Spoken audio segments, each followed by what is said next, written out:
আমরা তো লাইভ তো নাকি বড়রা বোধহয় বেরিয়েছে না, আমরা এখনো কিন্তু লাইভ হইনি। আমার ইউটিউবটা খোলাই আছে, সো আমি দেখতে পাচ্ছি। তুমি আমাকে দেখতে পাচ্ছ? আমি আপনাকে দেখতে পাচ্ছি, আপনাকে নিয়ে কোনো সমস্যা নেই। এখানে যারা আছে কোনো সমস্যা নেই। ইউটিউব কিন্তু এখনো লাইভ হয়নি, কারণ ইউটিউবটা আমার খোলাই আছে পাশে। Start sir. 23 সেকেন্ড হয়ে গেছে স্যার, আপনি করুন। 23 সেকেন্ড স্যার, স্টার্ট হয়ে গেছে। হ্যাঁ, স্টার্ট হয়ে গেছে। হ্যাঁ হ্যাঁ হ্যাঁ, ওকে ওকে। Hello everyone, and a very good evening to all of you. My name is Ashutosh Dash, and I teach in the Department of English, NETAJI NAGAR College, as an assistant professor. And today I will be the coordinator of this program, and I thank our dear principal madam and the Department of History for giving me this opportunity. I'm really grateful. Thank you. Today, as a team of NETAJI NAGAR College, we are extremely proud and happy to host Dr. Amit Dey. Dr. Amit Dey is the Ashutosh Professor of Medieval and সুতোষী sir, আপনি আপনার ইউটিউবটা একটু of করে দিন।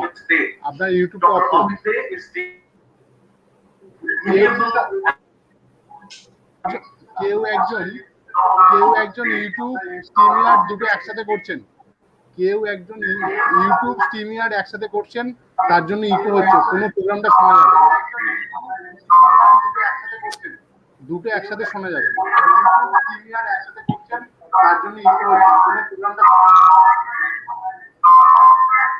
YouTube দেখবেন না।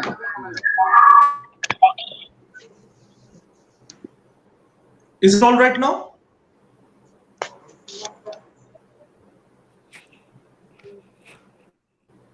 হ্যাঁ, বলো ঠিক আছে।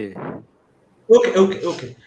So we are extremely happy and proud to host Dr. Amit Dey. Dr. Amit Dey is the Ashutosh Professor of Medieval and Modern Indian History, Department of History, University of Calcutta. A veritable scholar and prolific writer, he specializes in Islam and Islamic mysticism in medieval and modern South Asia. And today, he will be giving a talk on the eclectic nature of Mughal rule and its significance. And if I have understood the abstract correctly that I received yesterday, he would be looking at the Mughal Empire as a culture state and not a theocratic one. And it becomes extremely important and pertinent because of the times we are living in, when a lot of revivalist movements, a lot of exclusivist thoughts, and incessant attempts at rewriting history are gaining traction and popularity. And I believe Dr. Dey's talk will be extremely enlightening for all of us, and we are eagerly waiting for it. But before we proceed with the talk, let me also introduce a few important members of our team. I have with me on this platform today our respected principal, Dr. Amrita Dotto, our IQAC coordinator, Professor Pinaki Ranjan Dey. IQAC actually oversees and supervises the quality initiatives of our college, and it is doing a fantastic job under the leadership of Pinaki sir. And Dr. Pinaki Ranjan Dey is an associate professor from the Department of Commerce. I also have with me Dr. Shamastri Rajguru, Head Department of History and Chief Organizer of this program. And I also have on this platform our senior most faculty and ex-TIC, Dr. Bishwajit Bhatre. He is also an associate professor from the Department of Commerce. So before we proceed with the program, I would like to request our respected principal to deliver our welcome address. Principal ma'am, could you please deliver the welcome address? Okay. Thank you, Sutoshi. Good evening. I take the opportunity to welcome Dr. Amit Dey, Ashutosh Professor of Medieval and Modern History of University of Calcutta. Dr. Amit Dey, who is present in the midst of us, is to my opinion, is not only an eminent academician, but also uh, an intent and profound scholar. The title of today's webinar is, that the eclectic nature of The Mughal title rule. of today's webinar. It is not audible. The title of today's webinar is the eclectic nature of Mughal rule and its significance. I'm sure that today's speaker, Amit, must build it with his own insight and will provide enough food for thoughts. I hope that the joint endeavor of the Department of History and IQAC of NETAJI NAGAR College uh, is a successful one. Thank you.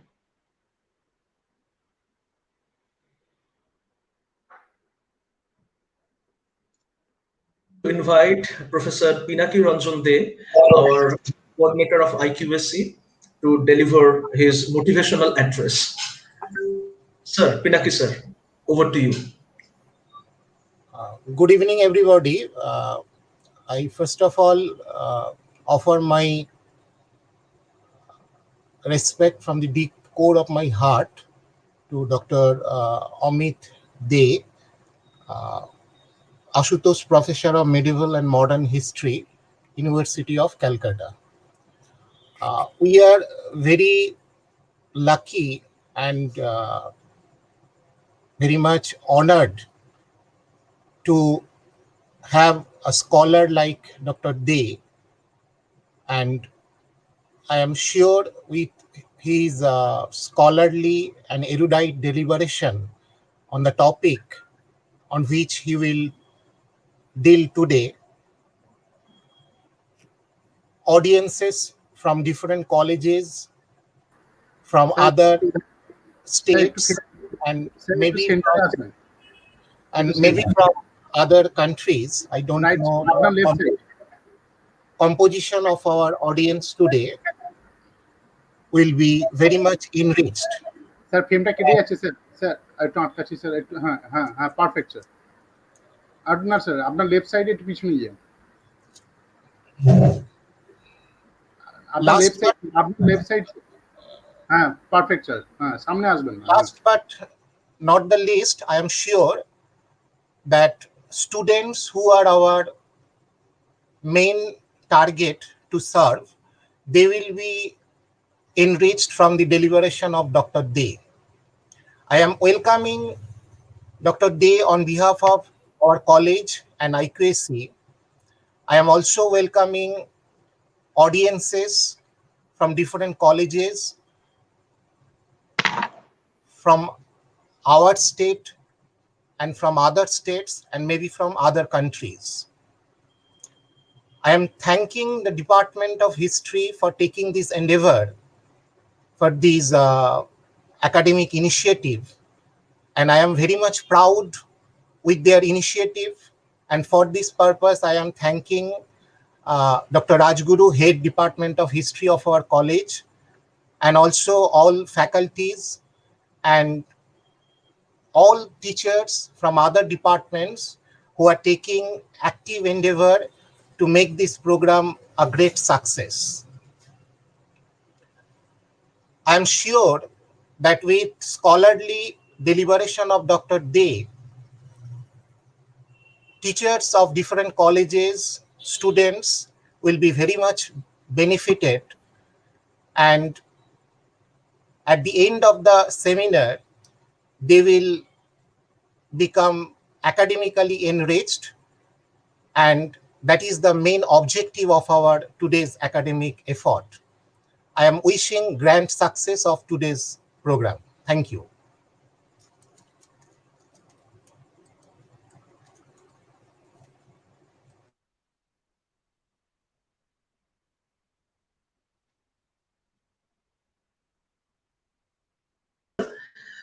Madam, over to you.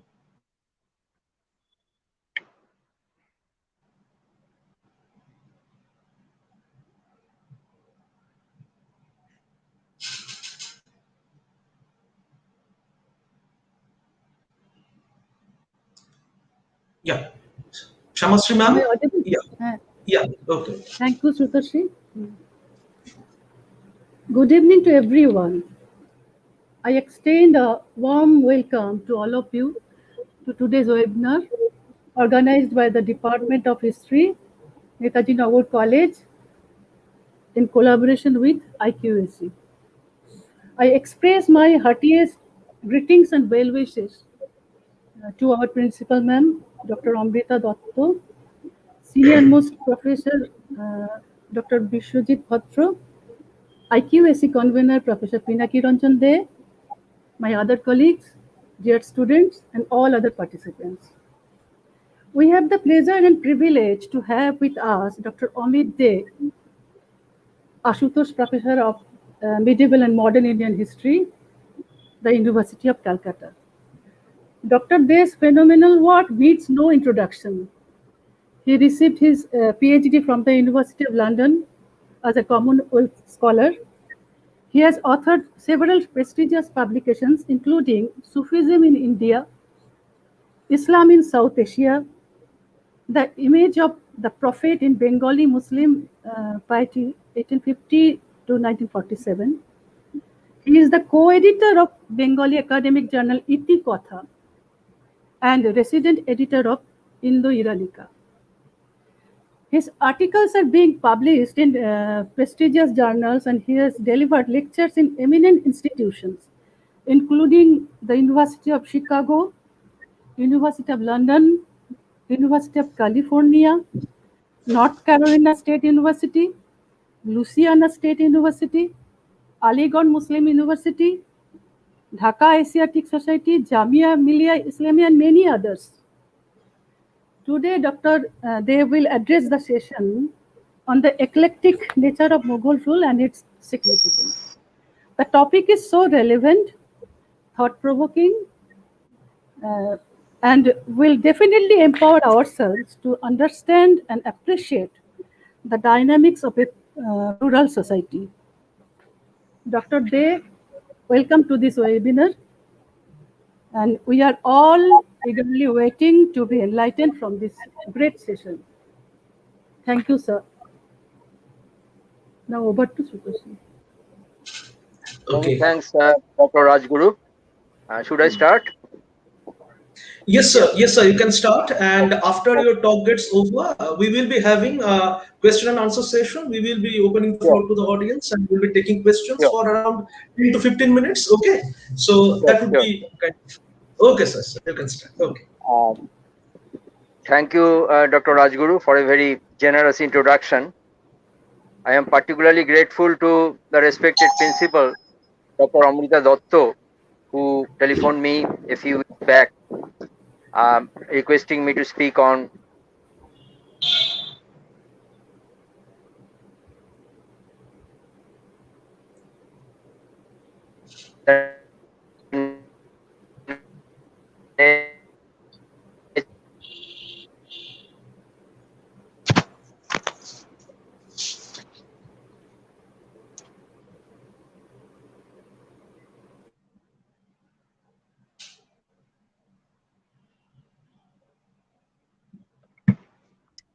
apart from Dr. Amrita Dotto, Dr. Rajguru, Dr. Pinaki Ranjan Dey, I see that other departments are also involved, just like the collaborative Mughal Empire, to host this seminar.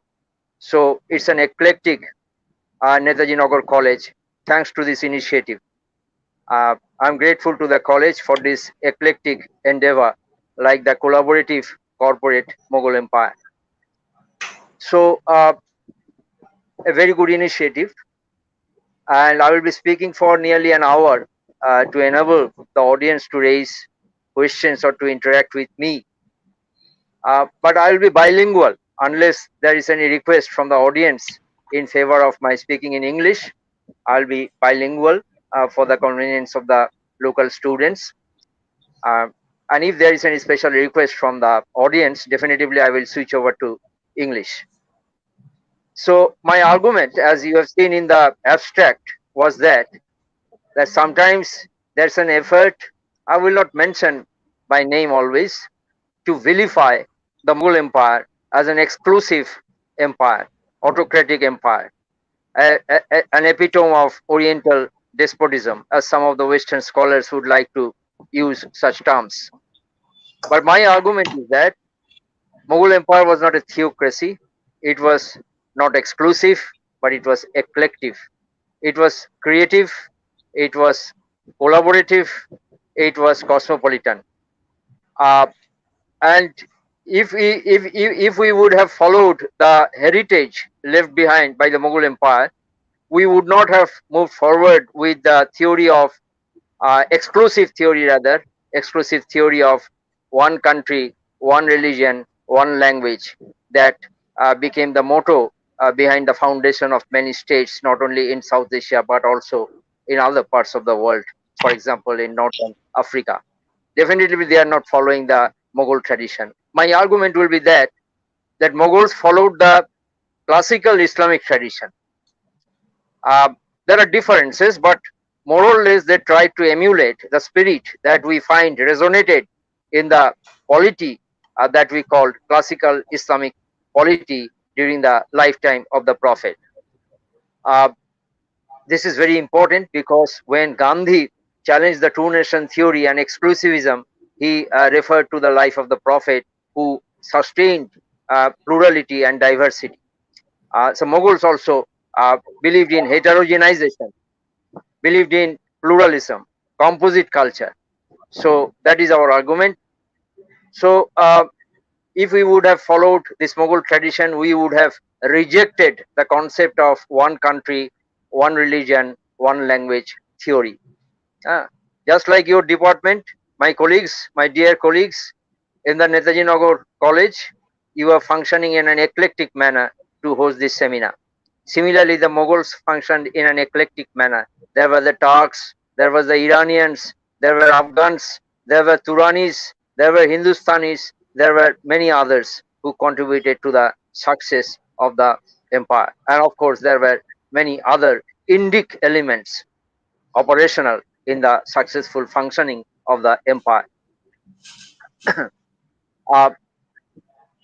আমরা মধ্যযুগে দুটো প্রধান সাম্রাজ্যকে পাই. There are two major empires in the medieval period, Sultanate and the Mughals. They were long-standing empires. Now, why they were long-standing empires? Why the Roman Empire was a long-standing empire? These are very important questions.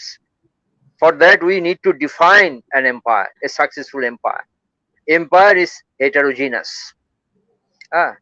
Empire is heterogeneous. Empire is not exclusive. It's not monolithic. It's heterogeneous. So Mughal Empire was also heterogeneous. Islamic theology was respected in the Mughal Empire. They often functioned within the framework of Islamic theology. Iman, বিশ্বাস, বিশ্বাসের কাঠামোর মধ্যে মোগল সাম্রাজ্য operational ছিল, কার্যকরী ছিল। কিন্তু এই বিশ্বাসের কাঠামোর মধ্যে, যেমন জাহাঙ্গীর মোগল সম্রাট, তিনি আরেকটা জিনিসকে গুরুত্ব দিয়েছিলেন, বিশ্বাসের কাঠামোকে অস্বীকার না করেও, ইমানের কাঠামোকে অস্বীকার না করেও, যেটা আজকের দিনে রাষ্ট্র নেতারা অনেক সময় ভুলে যান, সেটা হলো ইতিদাল। আমি ইংরেজিতে বানানটা বলছি, বুঝতে সুবিধা হবে, কারণ অনেক অডিয়েন্স তাদের বুঝতে সুবিধা হবে। ITIETDAL, ইতিদাল। বাংলায় মনে রাখার সুবিধার জন্য বলতে পারি, আমরা যেমন চিঠি শেষ করি ইতি বলে, ইতি, আর আমরা ডাল ভাত খাই সেই ডাল, ইতি ডাল। যদি মনে রাখেন কথাটা মনে থাকবে, খুব তাৎপর্যপূর্ণ একটা কথা। ইতিদাল কথাটার মানে হচ্ছে ইকুইপয়েস। ইট মিনস ইকুইপয়েস, ব্যালেন্স, সামঞ্জস্য। Mughal Empire put emphasis on Iman, but Itidal is perhaps superior to Iman, superior to faith. Now there are other elements considered to be superior to, if not superior to faith, or at least equally important within the Mughal Empire. Without this framework, theoretical framework, we shall not understand the nature of the Mughal Empire, eclectic nature of the Mughal Empire. I will elaborate on that a little bit, but let us now introduce these terms to you. Let me now introduce such terms to you. For example, itidal is one I have mentioned. It means equipoise, সামঞ্জস্য. আদল, আদল কথা থেকে আদালত কথাটা এসছে। আদল মানে হচ্ছে জাস্টিস, কনসেপ্ট অফ জাস্টিস, আমরা এখানে আবার আসবো। দুই হচ্ছে জাস্টিস। নাম্বার থ্রি হচ্ছে আকল, আকল মানে হচ্ছে reason, rationality, very important. And সির, সির, SIRR, সির, সির মানে হচ্ছে সিক্রেট বা রহস্য, গোপন রহস্য, যেটাকে সুফি টার্মিনোলজিতে বলে ইলমে বাতিন বা গোপন জ্ঞান, গোপন জ্ঞান। এই আর ইজতেহাদ, ইজতেহাদ মানে হচ্ছে right of the individual two interpret scriptures. এই রাইটটা এখন আজকাল খুব একটা দেওয়া হয় না মানুষকে, আপনারা জানেন, এটা আমাকে এলাবোরেট করতে হবে না। Ijtihad means the right of the individual to interpret scriptures. Rammohn Roy interpreted scriptures according to changing circumstances. Gandhi wanted to interpret scriptures according to changing circumstances and unleashed the notion of composite nationalism. And Gandhi was inspired by the Mughal Empire, like Tagore. We may have occasions to come back to that. এটা খুব important একটা জায়গা। Theology, Islamic theology, Sharia, canon law of Islam was important. Mughals were largely functioning within the framework of Iman, but Iman was not exclusively important in the eclectic Mughal Empire. There were other factors which were emphasized by the Mughals, as I have mentioned. Itidal, equipoised or samanjosya. Number two, then number two is we have mentioned akal, reason. Number three, adl, justice. গান্ধীর যে concept of justice, ন্যায়পরায়ণ রাম রাজ্য, এই রাম অযোধ্যার রাম নয়, এই রাম দশরথের পুত্র রাম নয়, এটা কসমিক ম্যান রাম। আমরা দেখবো মোগলরাও, দারাশুকো এরকম একজন কসমিক ম্যান রামের কথা ভেবেছিল, যিনি কোনো একটা পার্টিকুলার কমিউনিটির নয়। অর্থাৎ মোগল এম্পায়ারকে তিনি একটা কসমোলজি, সৃষ্টি তত্ত্বের সঙ্গে সংশ্লিষ্ট করতে চাইছেন। He wanted to entangle the concept of Mughal Empire with the notion of cosmology to legitimize the empire, to glorify the empire, to ensure its sustainability, to secure its legitimacy, so that it is strongly entrenched in the Indic tradition. এগুলো আমরা দেখতে পাই। দারাশুকো রাজা হননি, কিন্তু রাজা হতে চলেছিলেন। He was very much a part of the Mughal system. We cannot exclude him from our discourse. আমরা দারাশুকোর কথা পরে আবার আসবো। সুতরাং এটা খুব ইম্পর্টেন্ট এই জায়গাগুলো আমাদের কাছে আমরা দেখে নিলাম। ইমান ছিল, ইমানের কাঠামোর মধ্যে আরো কতগুলো জায়গা অত্যন্ত গুরুত্বপূর্ণ ছিল। একটা হলো আকল, আরেকটা হলো ইতিদাল, এটা আপনারা প্রশ্ন উত্তরের সময়, ইলাবোরেশনের সময় জিজ্ঞেস করতে পারেন। একটা হলো ইজতেহাদ, ব্যক্তির শাস্ত্র ব্যাখ্যার অধিকার, খুব ইম্পর্টেন্ট। এই অধিকার না থাকলে একটা দেশ বড় হয় না। এটা ব্যক্তি স্বাধীনতা, ব্যক্তি স্বাতন্ত্র্যের সঙ্গে সংযুক্ত, সংশ্লিষ্ট। এবার আদল, জাস্টিস, জাস্টিস না থাকলে ভালো একটা সাম্রাজ্য গড়ে তোলা যায় না। এতটাই জাস্টিসের উপর গুরুত্ব পড়েছিল, আমরা পরে এখানে হয়তো আসবো, যে বলা হচ্ছে মোগল সাম্রাজ্যের কতগুলো থিওরি থাকে সাম্রাজ্য চালানোর জন্য। মোগল সাম্রাজ্যের কতগুলো থিওরি ছিল। That a just non-Muslim king is better than an unjust Muslim sultan. এটা হচ্ছে নাসিরিয়ান একলাক। আকলাক মানে হচ্ছে এথিক্যাল লিটারেচার, আকলাক। তুসি, রুমি, ফারাবি এরা হচ্ছে খুব ইম্পর্টেন্ট ফিলোসফার, যারা মোগলদের ইন্সপায়ার করেছে। আকবর পরিষ্কার বলছেন তার অফিসিয়ালদের, you have to read Tusi, you have to read Rumi, Jalaluddin Rumi the great poet. Akbar কিন্তু পড়াশোনা জানতেন না, কিন্তু তিনি বিদ্বান ছিলেন। এইভাবে তিনি বলতেন না, অফিসিয়ালদের রুমি পড়তে হবে। তখন তো সবাই ফার্সি পড়ে, ফার্সি অফিসিয়াল ল্যাঙ্গুয়েজ। মোগল এম্পায়ারের আরেকটা বৈশিষ্ট্য আমরা আলোচনা করি না, খুব ইন্টারেস্টিং। আপনারা এখানে আছেন, আমি ইনভেস্টিগেট করছি, আমি উত্তর পাইনি। আপনারা যদি আমাকে সমৃদ্ধ করেন আমি আপ্লুত হব। I have never found an empire where an emperor did not introduce his mother tongue as the official language of the empire. But the Mughals were exceptions, perhaps the only exceptions in human history. They were very powerful. They could have introduced their mother tongue, Chuktai Turki language, in which Babur excelled. The founder of the Mughal Empire excelled the Chuktai Turki language, but they did not introduce the Chuktai Turki language as the official language of their empire. They continued with Persian as the official language because Persian was the language of culture. It supports my hypothesis that I'm borrowing this term culture state from the late earlier former governor of Bengal, Nurul Hasan, Shoaib Nurul Hasan, who used the term culture state. Mughal state was a culture state. So I am further elaborating on that concept, being inspired by that concept. I am just gathering more information to sustain that argument, to elaborate that argument.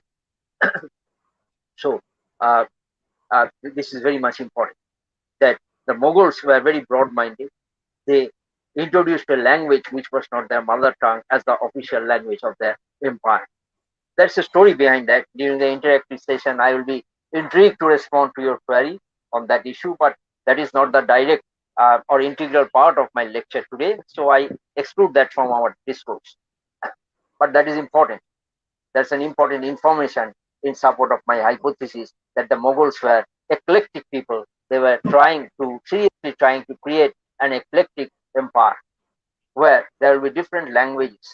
You will find that Sanskrit, Persian, Hindi, and various other languages flourished.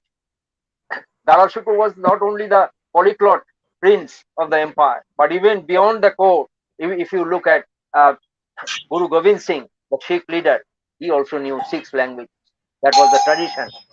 So this tradition spilled over from the Mughal court to other areas, even to the periphery, if you call it the periphery, I mean Punjab or Bengal, they formed the periphery of the Mughal empire. So this is very much important. প্রান্তিক অঞ্চলেও অনেক ভাষার চর্চা হতো, আর আমরা আজকে আমাদের ছাত্রদের মাত্র একটা ভাষা শিখতে বলি। একটা ভাষা শিখলে কোনো ভবিষ্যৎ থাকে? সোশ্যাল সায়েন্সে কিছু থাকে না। ল্যাঙ্গুয়েজ শিখতে হবে। যে যত বেশি ল্যাঙ্গুয়েজ শিখবে তার সাকসেসের রেট তত বেশি হবে, স্ট্যাটিস্টিক্স দিয়ে প্রমাণ করা যায়। কিন্তু আমরা একটা ভাষা শিখি, সেটাও ভালো করে লিখতে পারি। এই ভাষাগুলো আমরা আমাদের ছাত্রদের, এই জন্য আমি ডেলিভারেটলি চাইছিলাম কিছুটা ইংরেজিতে আলোচনা হোক, কারণ না হলে ভাষা না শিখলে রিজিওনাল হয়ে যাবে, মানে শিক্ষার তাহলে পারপাসটা সার্ভ হবে। মোগলরা অনেক ভাষা চর্চায় এটাকে এনকারেজ করেছে। হ্যাঁ, এই ভাষাগুলো আমরা পরে আবার হয়তো কিছুটা আসতে পারবো, খুব ইন্টারেস্টিং জায়গা। এখন আমরা রাষ্ট্রের কথা বলি। মনে রাখবেন, হযরত মুহাম্মদের সময় হযরতের আচরণ যেটা লিপিবদ্ধ আছে সেটাকে আমরা হাদিস বলি। হযরত মুহাম্মদ যা বলেছেন এবং যা করেছেন সেটাকে আমরা বলি সুন্নাহ। সুন্নাহ থেকে সুন্নি কথাটা এসেছে। আমি ওই ডিটেলে যাব না, কিন্তু একটা জিনিস বলে রাখি, এই যে ধর্মের নামে রাষ্ট্র স্থাপন করা, এই যে বিংশ শতক থেকে আমরা দেখে আসছি, এসব কিন্তু হযরত মুহাম্মদের কনসেপ্টে ছিল না। অনেকে রক্ষণশীল বলে ইসলামকে ভিলিফাই করে, কিন্তু অরিজিনাল ইসলামে, ক্লাসিক্যাল ইসলামে এই ধর্মের নামে রাষ্ট্র স্থাপন করা ছিল না। তাই Gandhi challenge two nation theory by mentioning that there was no prescription from the prophet to create a state on the basis of religion. Very interesting. স্টেটের অ্যাবসলিউট মনার্কি কনসেপ্ট, স্টেটের কনসেপ্ট ছিল না। মিল্লাতের কনসেপ্ট ছিল, মিল্লাত মানে ব্রাদারহুড, উম্মার broader concept ছিল। বরং এই প্লুরালিজমের কনসেপ্টটা হযরত মুহাম্মদের জীবদ্দশায় ছিল। আমি ইলাবোরেটলি যাব না, খালি দুটো ঘটনার কথা খুব সংক্ষেপে টার্ম ব্যবহার করেই ছেড়ে দেবো। Piece treaty of Hudaibiya and Medinan constitution demonstrated a prophet's gravitation towards pluralism. Jews, pagans, Muslims, Christians, and others were allowed to stay peacefully in the prophetic land, and if they allowed everyone, each other, to follow their respective religions without disturbing them. So there was a peaceful, amicable solution offered by the prophet. Prophet was an ummi. Ummi means non-literate. So here is my argument that when you see the reconstruction of history, then three types of people constructed history or created history. Three types of people. Settled people, like the cultivators. মানব সভ্যতা তিন ধরনের মানুষের দ্বারা গঠিত হয়েছে। Settled people, বসবাস করে এক জায়গায় এমন মানুষ এক। অ্যাম্বুলেটরি পিপল, ভ্রাম্যমান মানুষ, যেমন সুফি সালেক, অর্থাৎ স্পিরিচুয়াল ট্রাভেলার। ভ্রাম্যমান মানুষও ইতিহাস রচনা করে, যেমন মার্চেন্ট, যেমন সুফি বা ভক্তি সেন্ট এক জায়গা থেকে আরেক জায়গায় গমন করতে থাকে। যেমন যাযাবর, জাটরা, পাঞ্জাবের জাটরা একটা সময় যাযাবর ছিল, পরে কৃষক হয়ে গিয়েছিল।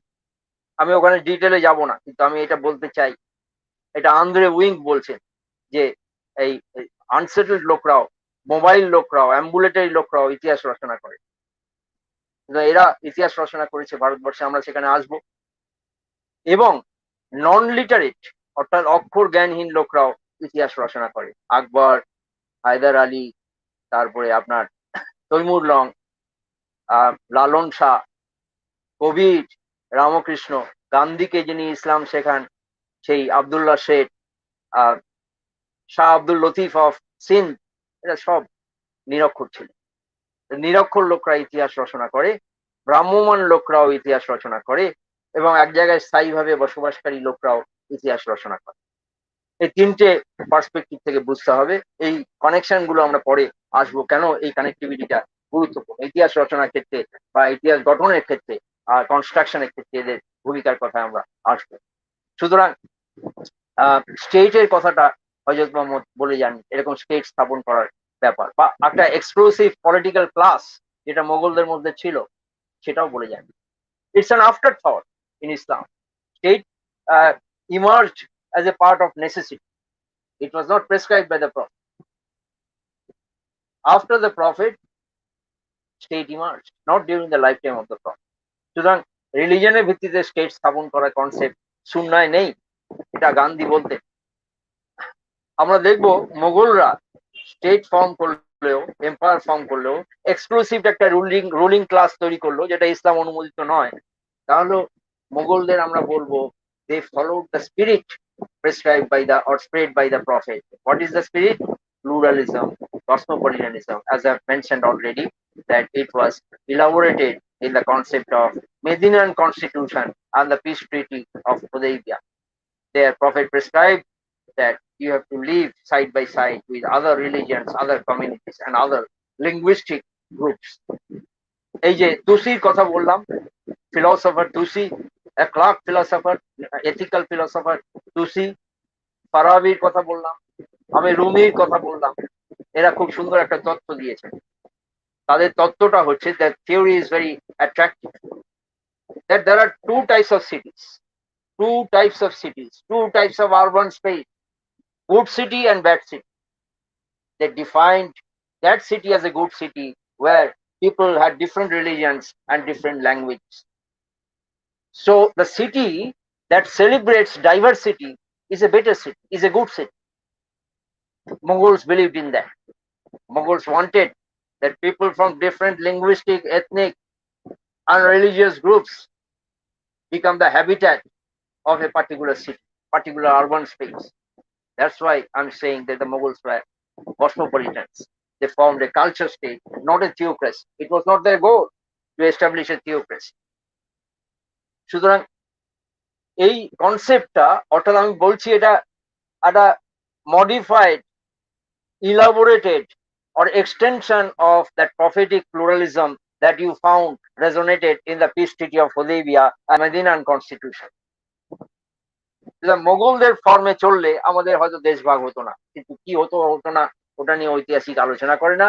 ঐতিহাসিক আলোচনা করে কি ঘটেছিল তার বিশ্লেষণ ঐতিহাসিক করে থাকে। সুতরাং এটা একটা গুরুত্বপূর্ণ জায়গা। এই যে স্টেট, রিলিজনের নামে স্টেট স্থাপন করা, বা exclusivism, one country, one religion, one language, এইসব মোগলরা এগুলো করতো না। অনেক প্র্যাগম্যাটিক, ইনটুইটিভ প্র্যাগম্যাটিজম বলেছি আমি, অ্যাবস্ট্রাক্টে চোখ বোলালে দেখতে পাবেন। আমি তাকে বলেছি intuitive pragmatism was the guiding force behind the Mughal governance. এটা আমি বলেছি, এটা ইম্পর্টেন্ট একটা জায়গা। আমাদের একটু তাড়াতাড়ি এগোতে হবে। সুতরাং এখানে একটা জিনিস মনে রাখতে হবে, শরিয়া, ক্যানন ল, ক্যানন ল একরকম থাকে না, সেটাকে বিভিন্ন এজেন্সি বিভিন্নভাবে ব্যাখ্যা করে। ইসলামিক জুরিসপ্রুডেন্স থেকে বা জুরিস্ট যারা, তারা ক্যানন লকে যেভাবে ব্যাখ্যা করে বা শরিয়াকে যেভাবে ব্যাখ্যা করে, মোগল এম্পায়াররা সেই পার্সপেক্টিভে ব্যাখ্যা করে না।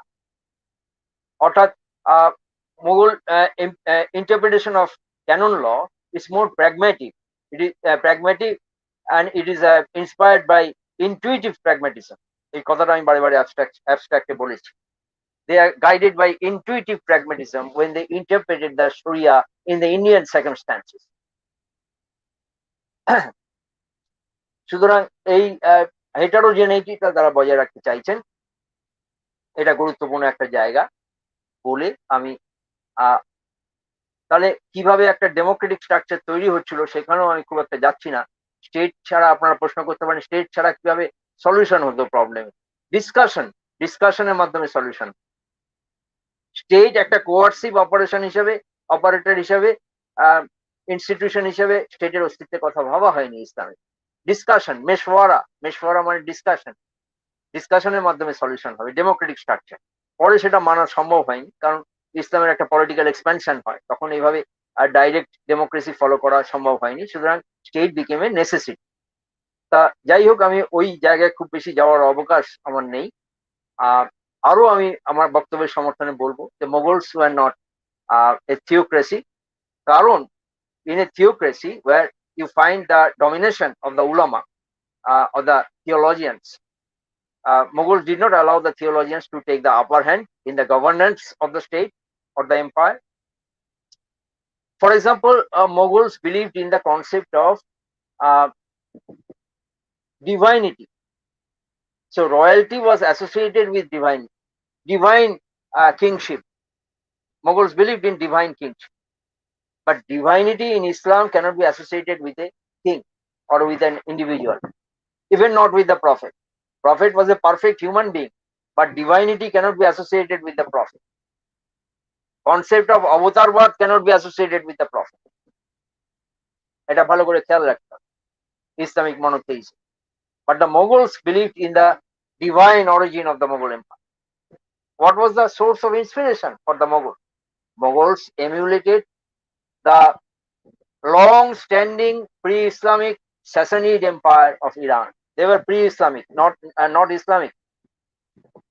The Sassanid Empire was followed. They believed in the divine origin of the monarchy, associated divinity, attached divinity to the monarchy. Sassanids. They were the role models of the Mughals. So how can they be theocracy? They cannot be theocrats. So theocracy cannot be sustained when you notice such tendencies in an empire to emulate from pre-Islamic practices. আমি ব্যাপারটা পরিষ্কার করার জন্য বলছি, আমি recently কিছুদিন আগে, কয়েক বছর আগে, এক মিশরের অধ্যাপিকার সঙ্গে পরিচয় হলো। তিনি কখনো মিউজিয়ামে যান না, তিনি কখনো পিরামিড দেখতে যান না। কেন? Because these are pre-Islamic, so jahiliya মানে ignorance according to her. In spite of being highly qualified, being exposed to Western society, she believes that one should not go to the pyramids, one should not go to the museums, because these are the examples of jahiliya, that is pre-Islamic ignorance. Mughals did not believe that. Mughals believed that you can learn from different civilizations. That's why I say that it was an eclectic culture state, a very liberal, inclusive empire. তারা সাসানিডদের থেকে শিখতে তাদের অসুবিধা ছিল না। আমি আদলের কথা বলেছি, আদল মানে justice. The hero of the Mughals, when they dispensed justice, the hero of Gandhi just portrayed the image of Ram in tune with the image of Naushirwane Adil, the pre-Islamic Persian legendary ruler. Naushirwane Adil মানে just ruler. আমি তো আগেই বলেছি যে নাসিরিয়ান একলাকে বলা আছে, a just non-Muslim ruler is superior to an unjust Muslim ruler. এই liberal pragmatic কনসেপ্টটা মোগলদের ছিল। আজকের দিনে আপনি ভাবতে পারেন কোন ইসলামিক স্টেটে নন মুসলিমকে হেড অফ স্টেট করা হবে না। সুতরাং এই জিনিসটা কিন্তু ইন্টারেস্টিং একটা জায়গা। এই জায়গাটা খুব, এই ঔদার্য বোধ, নাওশেরওয়ানে আদিলকে একটা হিরো মনে করা, সেটা কিন্তু খুব ইন্টারেস্টিং। মোগল যুগে নওশেরওয়ানে আদিল গান্ধীর মধ্যে এই রামের কনসেপ্ট, ন্যায় বিচারক রামের কনসেপ্টের সঙ্গে নওশেরওয়ানে আদিলের কনসেপ্টের একটা কনভার্জেন্স হয়েছিল।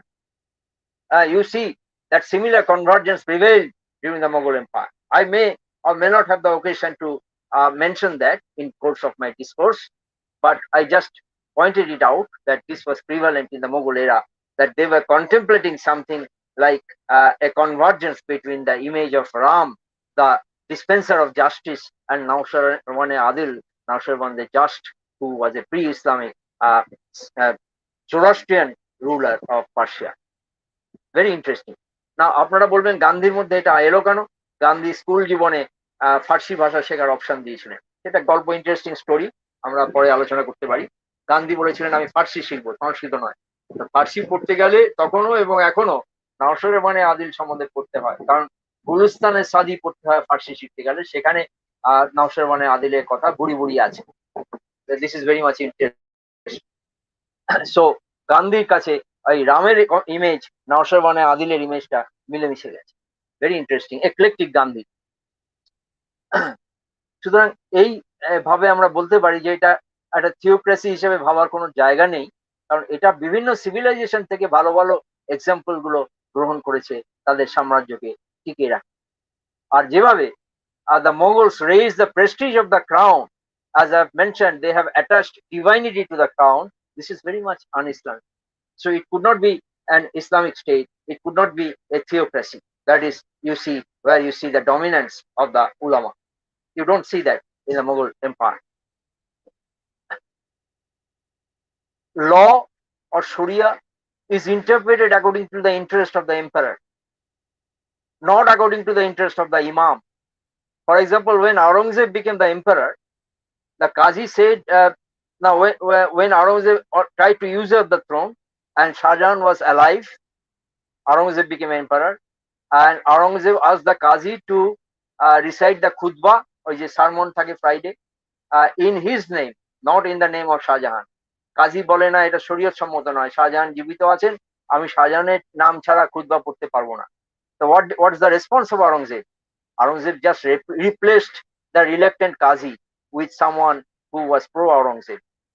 সুতরাং এখানে law was interpreted according to the interest of the existing emperor. He could have usurped power against the will of Shah Jahan. He became the emperor. He became the emperor by force, as you know. So Aurangzeb যেহেতু powerful, তার মত অনুযায়ী তিনি কাজীকে নিয়োগ করলেন এবং বললেন শুক্রবারের খুতবাটা আওরঙ্গজেবের নামে পড়তে হবে, শাহজাহানের নামে নয়, যদিও শাহজাহান তখন জীবিত আছে। আপনারা অবনীন্দ্রনাথের সেই বিখ্যাত ছবিটার কথা জানেন, যে শাহজাহান বিছানায় শুয়ে আছে, জাহানারা তার সেবা করছেন, শাহজাহান যেখানে শুয়ে আছেন সেখান দিয়ে বোধহয় যতদূর আমার মনে আছে ছবিটা তাজমহল দেখা যাচ্ছে, মমতাজ মহলের সেই সৌধ দেখা যাচ্ছে। সুতরাং মমতাজের সৌধ দেখা যাচ্ছে, এটা ভেরি ইন্টারেস্টিং। সুতরাং এটা কি করে একটা থিওক্রেসি হয়? Even theocratic standard was not maintained by Aurangzeb himself. He violated the concept of theocracy by implementing Sharia or interpreting Sharia according to his own interest. সুতরাং আওরঙ্গজেবকেও পুরোপুরি শরিয়া কেন্দ্রিক শাসক বলা যায় না। আমরা এই উদাহরণ পরে আবার দেব, যে Aurangzeb was driven by intuitive pragmatism, not by Sharia. He respected Sharia. He tried to follow Sharia as much as possible in his personal life. But when it came to the question of governance, he followed pragmatism, intuitive pragmatism, just like any other Mughal ruler. সুতরাং আওরঙ্গজেবকে যে এখন একটা vilify করা হয় যে origin of partition, এটাও পুরোপুরি ঠিক নয়। আর দারাশিকো বেঁচে থাকলে পার্টিশন হতো না, এটাও পুরোপুরি ঠিক নয়। অনেকে বলেন যে দারাশিকো বেঁচে থাকলে পার্টিশন হতো না, হিন্দু মুসলিম ডিভাইড হতো না। আবার অনেকে বলেন আওরঙ্গজেব জিতেছে বলেই দেশভাগ হয়ে গেছে, অর্থাৎ দেশভাগের পূর্বসূরি হচ্ছে আওরঙ্গজেব। এভাবে দেখা হয়, এভাবে দেখাটা ঠিক নয়। সুতরাং আমরা ওইটা ভালো করে বললাম যে ওটা মাথায় রাখতে হবে, যে অনেকে বলেন যে Mughal culture is an urban culture. আমি এই ডিবেটে যাব না, এটা নিয়ে একটা ডিবেট হতে পারে যে weather Islam is an urban religion or not. আমি নিজেই এটাকে চ্যালেঞ্জ করেছি আমার থিসিসে, যেটা ডক্টর রাজগুরু বললেন আমার একটা বইয়ের কথা, the image of the prophet, ওখানে আমি এই থিসিসটাকে চ্যালেঞ্জ করে বলেছি Islam can flourish with all its vitality even in a rural environment, but that is not the subject matter today, so I will exclude that from our discourse today.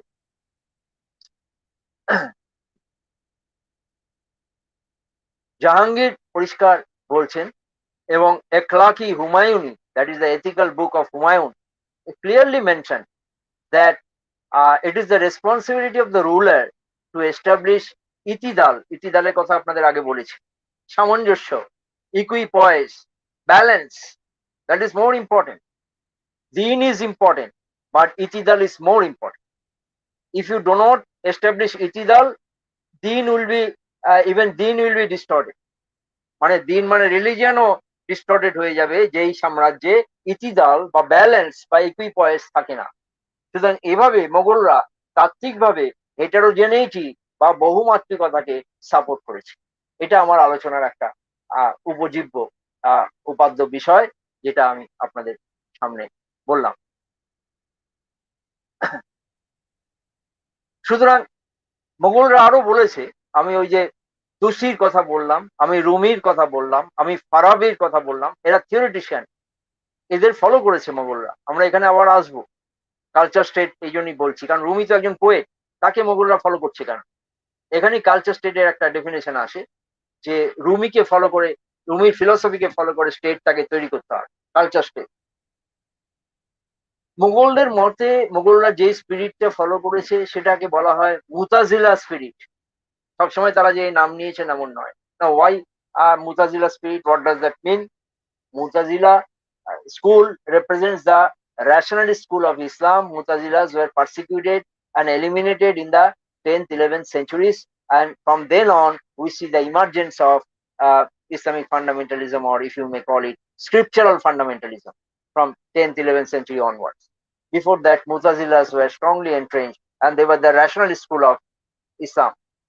Mutazilas inspired Darashuko, Mutazilas inspired Raja Ram Mohan Roy, but I'm not going into that. I don't have the time. So Mutazilas put emphasis on reason or akal. I have already mentioned akal. Akal.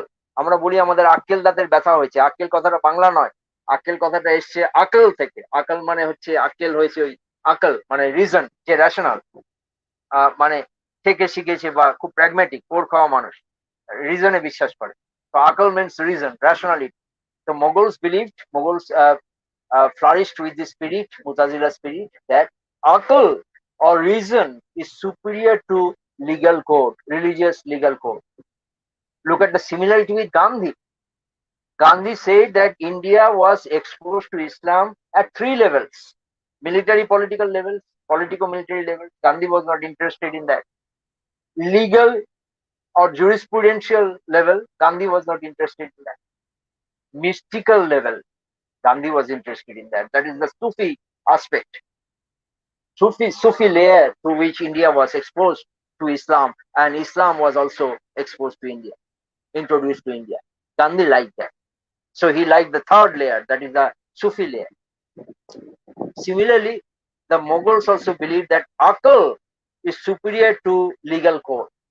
Legal code is okay, but when there is any dispute, when there is any unsettled situation, impasse, when there is any status quo, under such circumstances you have to apply akal. I have mentioned ijtihad. Akal is related to ijtihad. That is the right of the individual to interpret scriptures. Now, ijtihad was approved by the Prophet, but nowadays in Muslim societies, ijtihad is not encouraged. Nowadays, in the 19th, 20th centuries or 21st century. From 18th century onwards, according to Muzaffar Alam, there was restrictions imposed on the concept of ijtihad in Muslim societies throughout the world. I'm not elaborating on that. I'm not going into that. That is not an integral part of my lecture today. But that is quite important for us to remember for a proper understanding of the nature of the Mughal Empire. তাহলে আকল হচ্ছে ইসলামী আইনের থেকে আকল বা যুক্তি বেশি গুরুত্বপূর্ণ। যুক্তিকে গ্রহণ যে করে না, যে শাসক, সে সুশাসক নয়। আলাউদ্দিন খুলজি মুসলিম হয়ে বললেন, to you is your religion, to me is mine, and I am a ruler. Rural religion and উলামার রিলিজিয়ন সবসময় এক হবে না।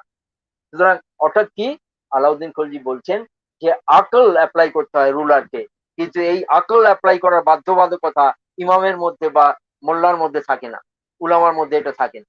উলামা খালি ওয়ার্ড বাই ওয়ার্ড আর লিগাল ফ্রেমওয়ার্ককে ফলো করে। এটা খুব ইম্পর্টেন্ট একটা জায়গা। অর্থাৎ শাসকের চরিত্র, শাসকদের তারা ইসলামিক ফ্রেমওয়ার্কের মধ্যে থাকলেও তাদের স্ট্রিক্টলি ওভাবে থিওক্রেসি বলা যাবে না। এখনকার দিনে আমরা দেখেছি থিওক্রেসি স্থাপন করার প্রয়াস, এক্সপেরিমেন্টেশন কোনো কোনো রাষ্ট্রে হয়েছে। মোগলরা সেরকম এক্সপেরিমেন্টেশন করেনি, তারা অনেক প্র্যাগমেটিজম তাদের মধ্যে ছিল, তাই তাদের রাষ্ট্র অনেকদিন টিকে ছিল, 300-400 বছর টিকে ছিল, তাদের এই প্র্যাগমেটিজম ছিল বলে। আদলের কনসেপ্ট ছিল, আকলের কনসেপ্ট ছিল, ইতিদালের কনসেপ্ট ছিল, সির বা রহস্যের কনসেপ্ট ছিল, এবং ইজতেহাদের কনসেপ্ট ছিল। সুতরাং দিন ছিল, ইমান ছিল, ইমানের ফ্রেমওয়ার্কের মধ্যে তারাও ফাংশন করেছেন, তারা ধর্ম ত্যাগ করেনি, কিন্তু তারা বাস্তব আনুক শাসকের মতো এই জিনিসগুলোকে গুরুত্ব দিয়েছে। সো আমরা বলতে পারি যে খালি ইউরোপিয়ান রেনেসাসে নয়, ভারতবর্ষেও একটা রেনেসাস হয়েছিল, where you notice a shift from otherworldliness to this worldly concern, otherworldliness to this worldly concern. This characterized Renaissance in Europe, and there was a Renaissance even before the British in India, even before the colonial hegemony in India. This is my argument, and that sort of a shift you notice in the Mughal Empire, during the Mughal Empire, which was not confined to the Mughal court. I shall come into that very soon. It spilled over to other areas, it spilled over to the peripheral regions as well.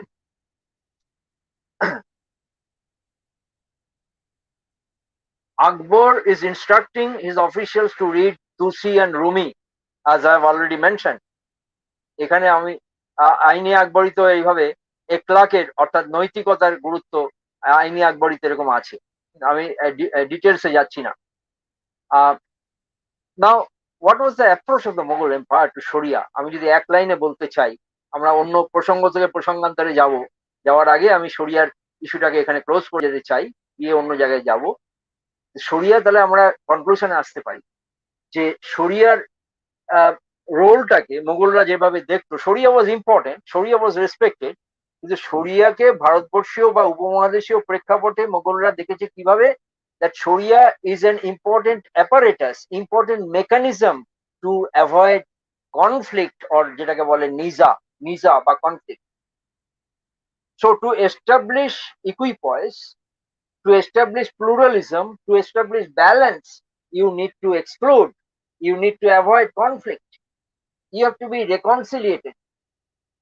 So the purpose of Sharia from the perspective of the Mughals was the establishment of reconciliatory approach, rapprochement, equipoise, balance. এটা very important. এই ব্যালেন্সটা নষ্ট হলে একটা সাম্রাজ্য দীর্ঘস্থায়ী হতে পারে না। মোগলরা সারাক্ষণ এই ব্যালেন্স রক্ষার চেষ্টা করেছেন। এই জন্য আকবরের পলিসিকে বলা হয় যে very complicated and sophisticated policy of checks and balance, sophisticated policy of checks and balance, Akbar's policy.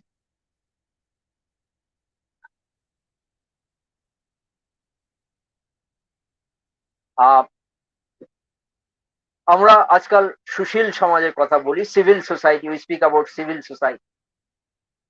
Civil society was anticipated by the Mughals, by the Mughal Empire. That's why I collaborate with some German scholars who are carrying out research on non-European countries. I have contributed an article which has been published, and I am carrying out such projects which will culminate in the publication of books, or at least one book. The German scholars, my collaborators, believe that even in the non-European countries, there had been something like alternative modernity. This modernity can be distinguished from the modernity of Europe, but this was still modernity.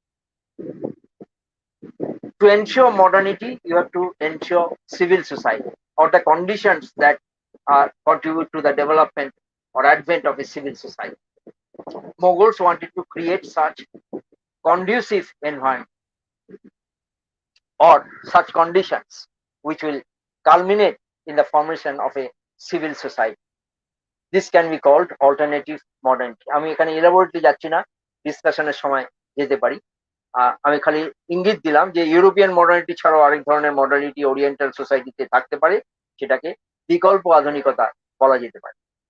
তো কিরকম আবুল ফজলের ভালো নির্দেশ আছে, সৈন্যবাহিনীকে নির্দেশ দিচ্ছেন আবুল ফজল তার লেখায়। তিনি the greatest theoretician of the Mughal empire, Abul Fazl. তিনি বলছেন যে the troops, the soldiers should not enter anyone's house without their consent. অনুমতি ছাড়া কারো গৃহে প্রবেশ করার অধিকার সৈন্যবাহিনীর নেই। এটা সিভিল সোসাইটি বৈশিষ্ট্য। হ্যাঁ, অর্থাৎ অরাজকতায় আমরা জানি দলবদ্ধভাবে জোর করে কারো বাড়িতে ঢুকে তাকে অত্যাচার করা, তাকে ধর্মান্তরিত করা ইত্যাদি। কিন্তু মোগল আর্মিকে বলা হয়েছিল তোমাদের হাতে অস্ত্র থাকতে পারে, কিন্তু কারো অনুমতি ছাড়া কারো বাড়িতে প্রবেশ করার অধিকার তোমাদের নেই। সুশীল সমাজ গঠনের পূর্বাভাস আমরা যেন এখানে পাই।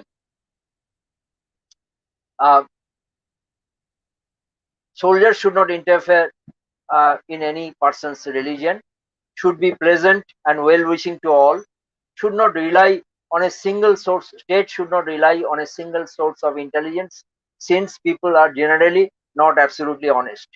অর্থাৎ কাউকে বিচার করতে গেলে আদলের কনসেপ্ট আপনাদের বলেছি, ন্যায় বিচার, আদালত কথাটা আদল থেকে এসছে, যে to dispense justice you should not rely on one evidence, because that evidence can be false, that can be doctored. So you have to supplement that evidence with another version, with another evidence.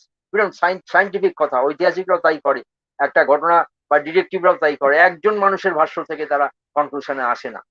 They come to the conclusion after hearing different voices, analyzing different voices, scrutinizing, interrogating different voices, different versions, different evidences, and cross comparison would continuously take place before coming to any such conclusion. এটা দেখুন কত scientific একটা ব্যবস্থা, একটা governance মোগলরা তৈরি করার চেষ্টা করেছে। Very important. এখন আকবরের সময় থেকে আমরা আরেকটা জিনিস মোগল সাম্রাজ্যে দেখলাম, এটাকে আমরা কিভাবে ব্যাখ্যা করব। আমি তো বারে বারে কালচার স্টেট কথাটা বলছি। কালচার স্টেটে আপনারা বুঝতেই পারেন তার একটা ইন্টালেকচুয়াল ডাইমেনশন থাকে। ইন্টালেকচুয়াল ডাইমেনশনটা কি? আকবরের সময় থেকে আমরা জানি রামায়ণ মহাভারতের প্রিফেসটা লিখে দিয়েছিলেন আবুল ফজল। অর্থাৎ ট্রান্সলেশন প্রজেক্ট, এগুলো নিছক ট্রান্সলেশন নয়, এই ট্রান্সলেশন গুলোর অন্য তাৎপর্য আছে। সুপ্রিয়া গান্ধী একটা ভালো কাজ করেছেন, খুব ভালো কাজ, তারা শিল্পর উপর বলছেন it's a legitimizing process. Translation process is a legitimizing process. Cannot, because if you translate a text, a religious text that pre-existed your forefather or even the founder of the empire, that legitimizes your position on a particular soil. অর্থাৎ একটা কালচারের সঙ্গে, একটা ঐতিহ্যের সঙ্গে আমি সংশ্লিষ্ট হয়ে যাই যখন আমি ট্রান্সলেশন প্রজেক্টে হাত দিই। So to legitimize the empire, Mughals asserted their right to translate the sacred texts, Hindu texts also, from Sanskrit into Persian, to legitimize their position as an indigenous empire, as a strongly entrenched empire which has a strong, deep-rooted association with indigenous culture. এই জন্য এটাকে আমি culture state বলছি।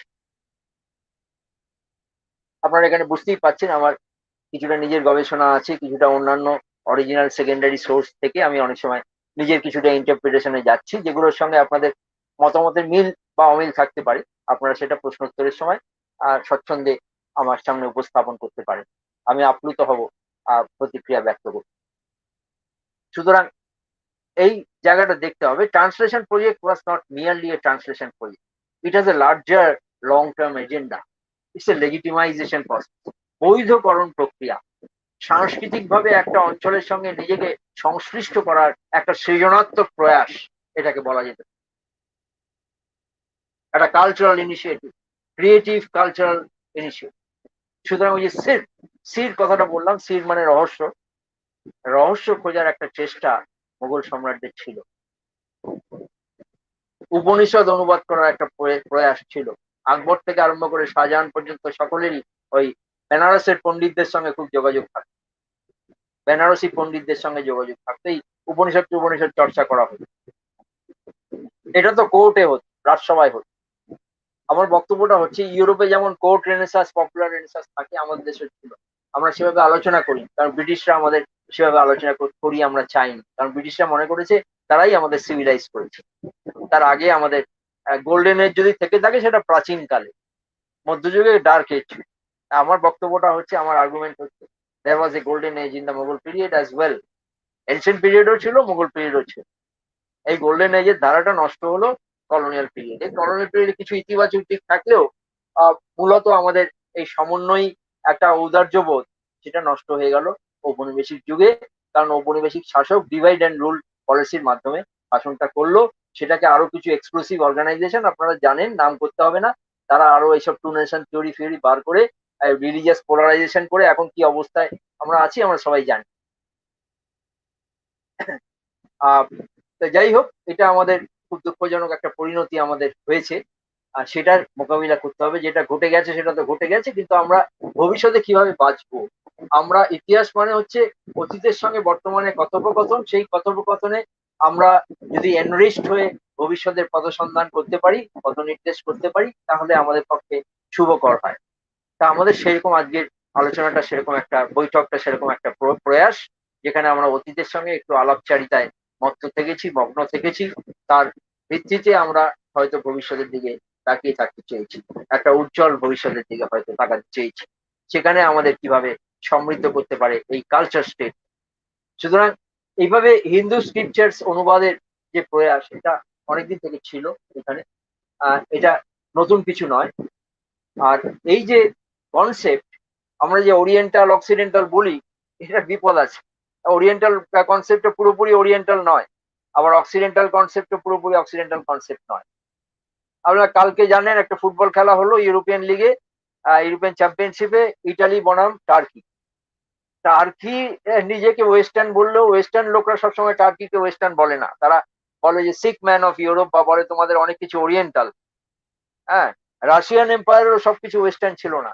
Oriental ওয়ার্ল্ডের একটা বিরাট সাংস্কৃতিক বৈশিষ্ট্য Russian Soviet এম্পায়ারের ছিল, যদিও এম্পায়ার কথাটা তারা ব্যবহার করতো না। সুতরাং কোনো কিছুই পুরোপুরি ওরিয়েন্টাল ওভাবে বলা যায় না, আবার পুরোপুরি ওয়েস্টার্ন বলা যায় না।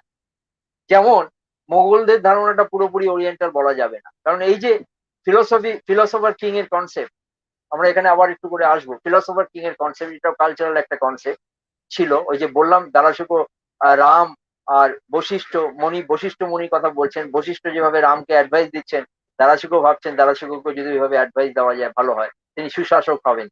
সুফিরাও অ্যাডভাইস দেবে, রামচন্দ্র মতো অ্যাডভাইস দেওয়া বশিষ্ঠ যেন দারাশুকোকে অ্যাডভাইস দেবেন, এরকম তিনি স্বপ্ন দেখছেন। এই স্বপ্ন থিওরিটা, এই ড্রিম থিওরিটা very important in Islamic civilization, and the Mughals believed in this dream theory, very important. সুতরাং এখানে এই যে অনুবাদের ব্যাপারগুলো রয়েছে, অনুবাদের মাধ্যমে একটা কালচার স্টেট তৈরি হয়ে যাচ্ছে। সির বা রহস্য, দারাশুকো ভাবছেন উপনিষদ মানে, কথাটা মানে সংস্কৃতে উপনিষদ কথাটা মানে হচ্ছে রহস্য। এটার সঙ্গে সুফিজমের মিল দেখুন, লিটারাল মিনিং, ব্যুৎপত্তিগত অর্থের মানে। সুফিজমে একটা কথা আছে যেটাকে বলা হচ্ছে রহস্য উদ্ঘাটন বা ইলমে বাতিন, বা গোপন জ্ঞান বা অন্তরের জ্ঞান। রবীন্দ্রনাথ এটাতে আপ্লুত, অন্তরমম বিকশিত করো অন্তরতর হে। অন্তরের জ্ঞানটাই আসল জ্ঞান, ইনটুইটিভ ইন্টেলিজেন্স, এটাকে আমি বলছি, এটা আসল জ্ঞান। বাইরের বাহ্যিক জ্ঞানটা হচ্ছে ওই থ্রি ইডিয়টস এর সিনেমাটার মতো সিলেবাস ওরিয়েন্টেড জ্ঞান, বাস্তবের সঙ্গে মিল নেই। বিল গেটস প্রাতিষ্ঠানিক শিক্ষা পাননি, রবীন্দ্রনাথ প্রাতিষ্ঠানিক শিক্ষা পাননি, নজরুল, আবুল কালাম আজাদেরও গৃহ শিক্ষা হয়েছিল। নজরুলও দীর্ঘদিন ধরে সেলফ এডুকেটেড ম্যান। প্রাতিষ্ঠানিক শিক্ষা পেলেই সে খুব বড়সড় হয়ে গেল এমন নয়, তার মেকানিক্যাল জ্ঞান থাকবে। ওই থ্রি ইডিয়টস এর মধ্যে যে সায়েন্টিস্ট হচ্ছে সে সিলেবাসের বাইরে ভাবতে পারছে, তার কল্পনা শক্তি আছে, ইমাজিনেশন পাওয়ার আছে। আমরা আমাদের ছাত্র সম্প্রদায়ের ইমাজিনেশন পাওয়ারটা কোচিং সেন্টারে যেন নষ্ট না করি, ওই হীরক রাজার দেশের মগজ ধোলাই কেন্দ্রের মতো। সুতরাং তারা যেন স্বাধীনভাবে ভাবতে শেখে, যদি পারে তাহলে আমার এই আজকে আপনাদের সাথে কথোপকথনটা সার্থক হয়েছে বলে মনে করব, সামান্যতম সার্থকতা তার আছে বলে মনে করব। সুতরাং আমি একটা এজেন্ডা নিয়েও আপনাদের এই আড্ডায় এসেছি, এই ইন্টেলেকচুয়াল বা একাডেমিক আড্ডায় এসেছি। আপনাদের ধন্যবাদ জানাচ্ছি আমাকে এ করার জন্য। আমি আরেকটু কিছু বলবো, তারপরে আপনাদের প্রশ্নোত্তরে চলে যাব। সুতরাং এই যে হিন্দু স্ক্রিপচার্স কে অনুবাদ করা, এটার একটা অন্য দিক রয়েছে, এজেন্ডা রয়েছে। ফিলোসফার কিং, আপনারা দেখবেন যে আলেকজান্ডারও ওই অ্যারিস্টটলের মাস্টারমশাই অ্যারিস্টটলের কাছ থেকে যেন শিক্ষা পাচ্ছেন, ফিলোসফার কিং। মোগলরাও দেখবেন যে আকবরের ইবাদতখানায় অনেক মানে পণ্ডিতরা বসে আছেন, পণ্ডিতদের কাছ থেকে ফিলোসফার কিং এর কনসেপ্ট, যুগ বশিষ্ঠ অনুবাদের প্রজেক্ট নিচ্ছেন দারাশুকো, আর অন্যান্যরাও নিয়েছেন, জাহাঙ্গীরও নিয়েছেন যুগ বশিষ্ঠ অনুবাদের প্রকল্প। এখানে বশিষ্ঠ মুনি রামচন্দ্রকে অ্যাডভাইস দিচ্ছেন, অর্থাৎ ফিলোসফার কিং এর কনসেপ্ট। এটা ভেরি ইম্পর্টেন্ট। মোগলরা এই কালচার স্টেটে ফিলোসফার কিং এর কনসেপ্টকে বলছে, অর্থাৎ ওই যে ইলমে বাতিনের কথা বললাম, গোপন জ্ঞান, ভেতরের অন্তরের জ্ঞান, এটা থেকেই আসে একটা মানবিক হিউমেইন, একটা লিবারাল হিউমেইন অ্যাটিটিউড, স্পিরিচুয়াল অ্যাটিটিউড। দিল সে বেহতর, এই যে আমরা জগজিৎ সিং এর গানে গজলে শুনি, দিল সে বেহতর কোই কিতাব নেই। কিতাব অনেক রকমের হয়, এক্সটার্নাল কিতাব, প্রিন্টেড কিতাব, আরেকটা কিতাব প্রিন্টেড হয় না, যেটা ইমপ্রিন্টেড থাকে আপনার হৃদয়ে। দিল সে বেহতর কোই কিতাব নেই। সুফিরাই অন্তরের জ্ঞানের কথা বলে। দারাশুকো, আকবর, জাহাঙ্গীর, এরা সেই অন্তরের জ্ঞান খোঁজার চেষ্টা করেছে। অন্তরের জ্ঞান, অর্থাৎ এই অন্তরের জ্ঞানের সঙ্গে ঐশী জ্ঞানের বা সৃষ্টি তত্ত্বের যখন যোগাযোগ হয়, তখন একটা লেজিটিমেট এম্পায়ার সৃষ্টি হয়। আমি ব্যাপারটা বুঝিয়ে দেওয়ার সুবিধার জন্য আপনাদের দুটো উদাহরণ দেবো বর্তমান যুগ থেকে। একটা ফিল্ম আপনারা দেখে থাকবেন, মমি। মমির ওপর একটা ফিল্ম হয়েছিল। আরেকটা ফিল্ম হয়েছে, অনেকগুলো ফিল্ম হয়েছে, বই টইও আছে, হ্যারি পটার। এখানে দেখবেন ম্যাজিকের একটা রোল আছে। ম্যাজিক থাকা মানে পাওয়ার, ম্যাজিক মানে পাওয়ার। আবার এই মমি ফিল্মটা তো দেখবেন যে পুরোনো স্ক্রিপচার পাঠ করে কিছুটা ইমিউনিটি রপ্ত করা যাচ্ছে। যখন স্ক্রিপচারটা ঠিক মতো পাঠ করছে, তখন অশুভ শক্তি দূরে সরে যাচ্ছে। সুতরাং এই কসমোলজিক্যাল কনসেপ্ট, এটা এম্পায়ার বা প্রিন্স, তার এই কসমোলজিক্যাল নলেজ থাকবে, তাহলে সে লেজিটিমেট রুলার হবে, ফিলোসফার কিং হবে। তা মোগলরা এরকম ফিলোসফার কিং এর আদলে নিজেদের করতে চেয়েছিল। এটা very much a cultural enterprise. আপনারা পরে জিজ্ঞেস করলে আমি আরো এক্সাম্পল দিয়ে বোঝাবো এটা কিভাবে কালচারাল এন্টারপ্রাইজ। হ্যাঁ, এইভাবে স্ক্রিপচার গুলোর, ওই মমি ফিল্মের স্ক্রিপচারের মতো মোগলরাও ভাবছে পুরনো স্ক্রিপচার গুলোকে অনুবাদের যদি যোগ্যতা ক্ষমতা আমাদের থাকে, এবং সেটা যদি আমরা ফার্সি ভাষায় অনুবাদ করে সাধারণ মানুষের মধ্যে, সিটিজেনদের মধ্যে আনতে পারি, আমরা একটা বৃহত্তর নাগরিক সংজ্ঞা তৈরি করতে পারবো। একটা বৃহত্তর নাগরিক সংজ্ঞা বা একটা এনলার্জড কনসেপ্ট অফ সিটিজেনশিপ তৈরি করতে পারবো, broad based concept of citizenship তৈরি করতে পারবো। এরকম একটা কনসেপ্টে কালচার স্টেটটা তাই ভেরি ইম্পর্টেন্ট। কসমোলজি, সৃষ্টিতত্ত্ব যে জানে সে ওয়ার্ল্ডকে করে। এই জন্য নামগুলো এরকম। আলমগীর, হ্যাঁ, জাহাঙ্গীর, জাহান মানে হচ্ছে ইউনিভার্স, গীর যার কাছে ইউনিভার্স প্রধানত হয়। জাহাঙ্গীরের এই জন্য একটা মোগল চিত্রকলায় ছবি আছে, গ্লোবের উপর, পৃথিবীর উপর দাঁড়িয়ে তিনি মালিক অম্বরের দিকে তীর ছুটছেন। বাস্তব জীবনে মালিক অম্বরকে পরাজিত করতে পারেননি, কিন্তু কল্পনায় তিনি মালিক অম্বরকে পরাজিত করছেন তীর ছুঁড়ে। কোথায় তীর ছুঁড়ে? না, গ্লোবের উপর দাঁড়িয়ে। অর্থাৎ Jahangir, universe is subjugated before Jahangir.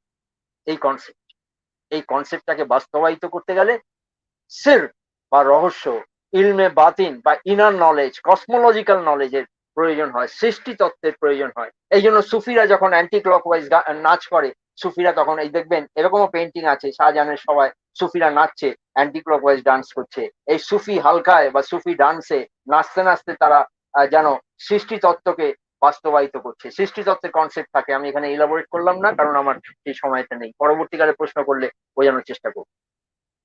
সুতরাং এভাবে সুফি culture, Upanishad,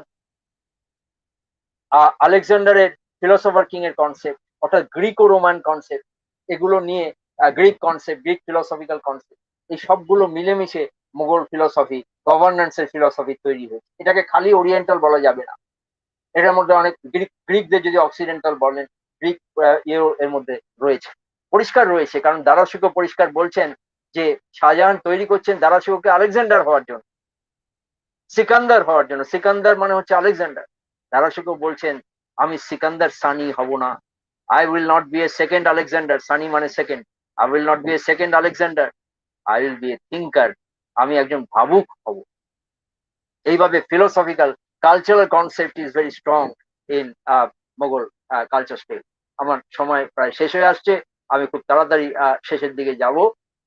So what we notice is that there was no narrow legalistic interpretation of Sharia. There was a intuitive, pragmatic interpretation of Sharia in the Mughal empire, following the Nasirian akhlaq. Akhlaq মানে আমরা আগে বলেছি ethical literature.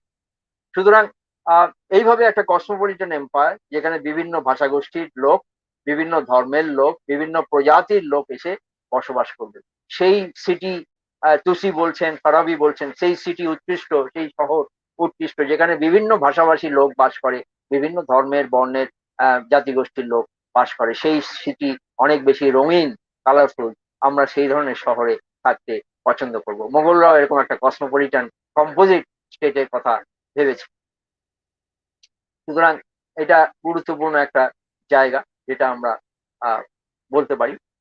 আকবর বা জাহাঙ্গীর বিশেষ করে এরা গর্ব করে বলতেন যে সুরলে কুলের কথা আছে, যে পিস উইথ অল। এই সময় উজবেক খানেরটা শিয়াদের অত্যাচার করেছে। সাফাভিদ এম্পায়ার পারস্যের, তারা শিয়া ছিল, তারা আবার সুন্নিদের অত্যাচার করেছে। অটোমান সাম্রাজ্যের সুন্নিদের ভালো চোখে দেখা হতো না, সবসময় খ্রিস্টানদেরও ভালো চোখে দেখা হতো না।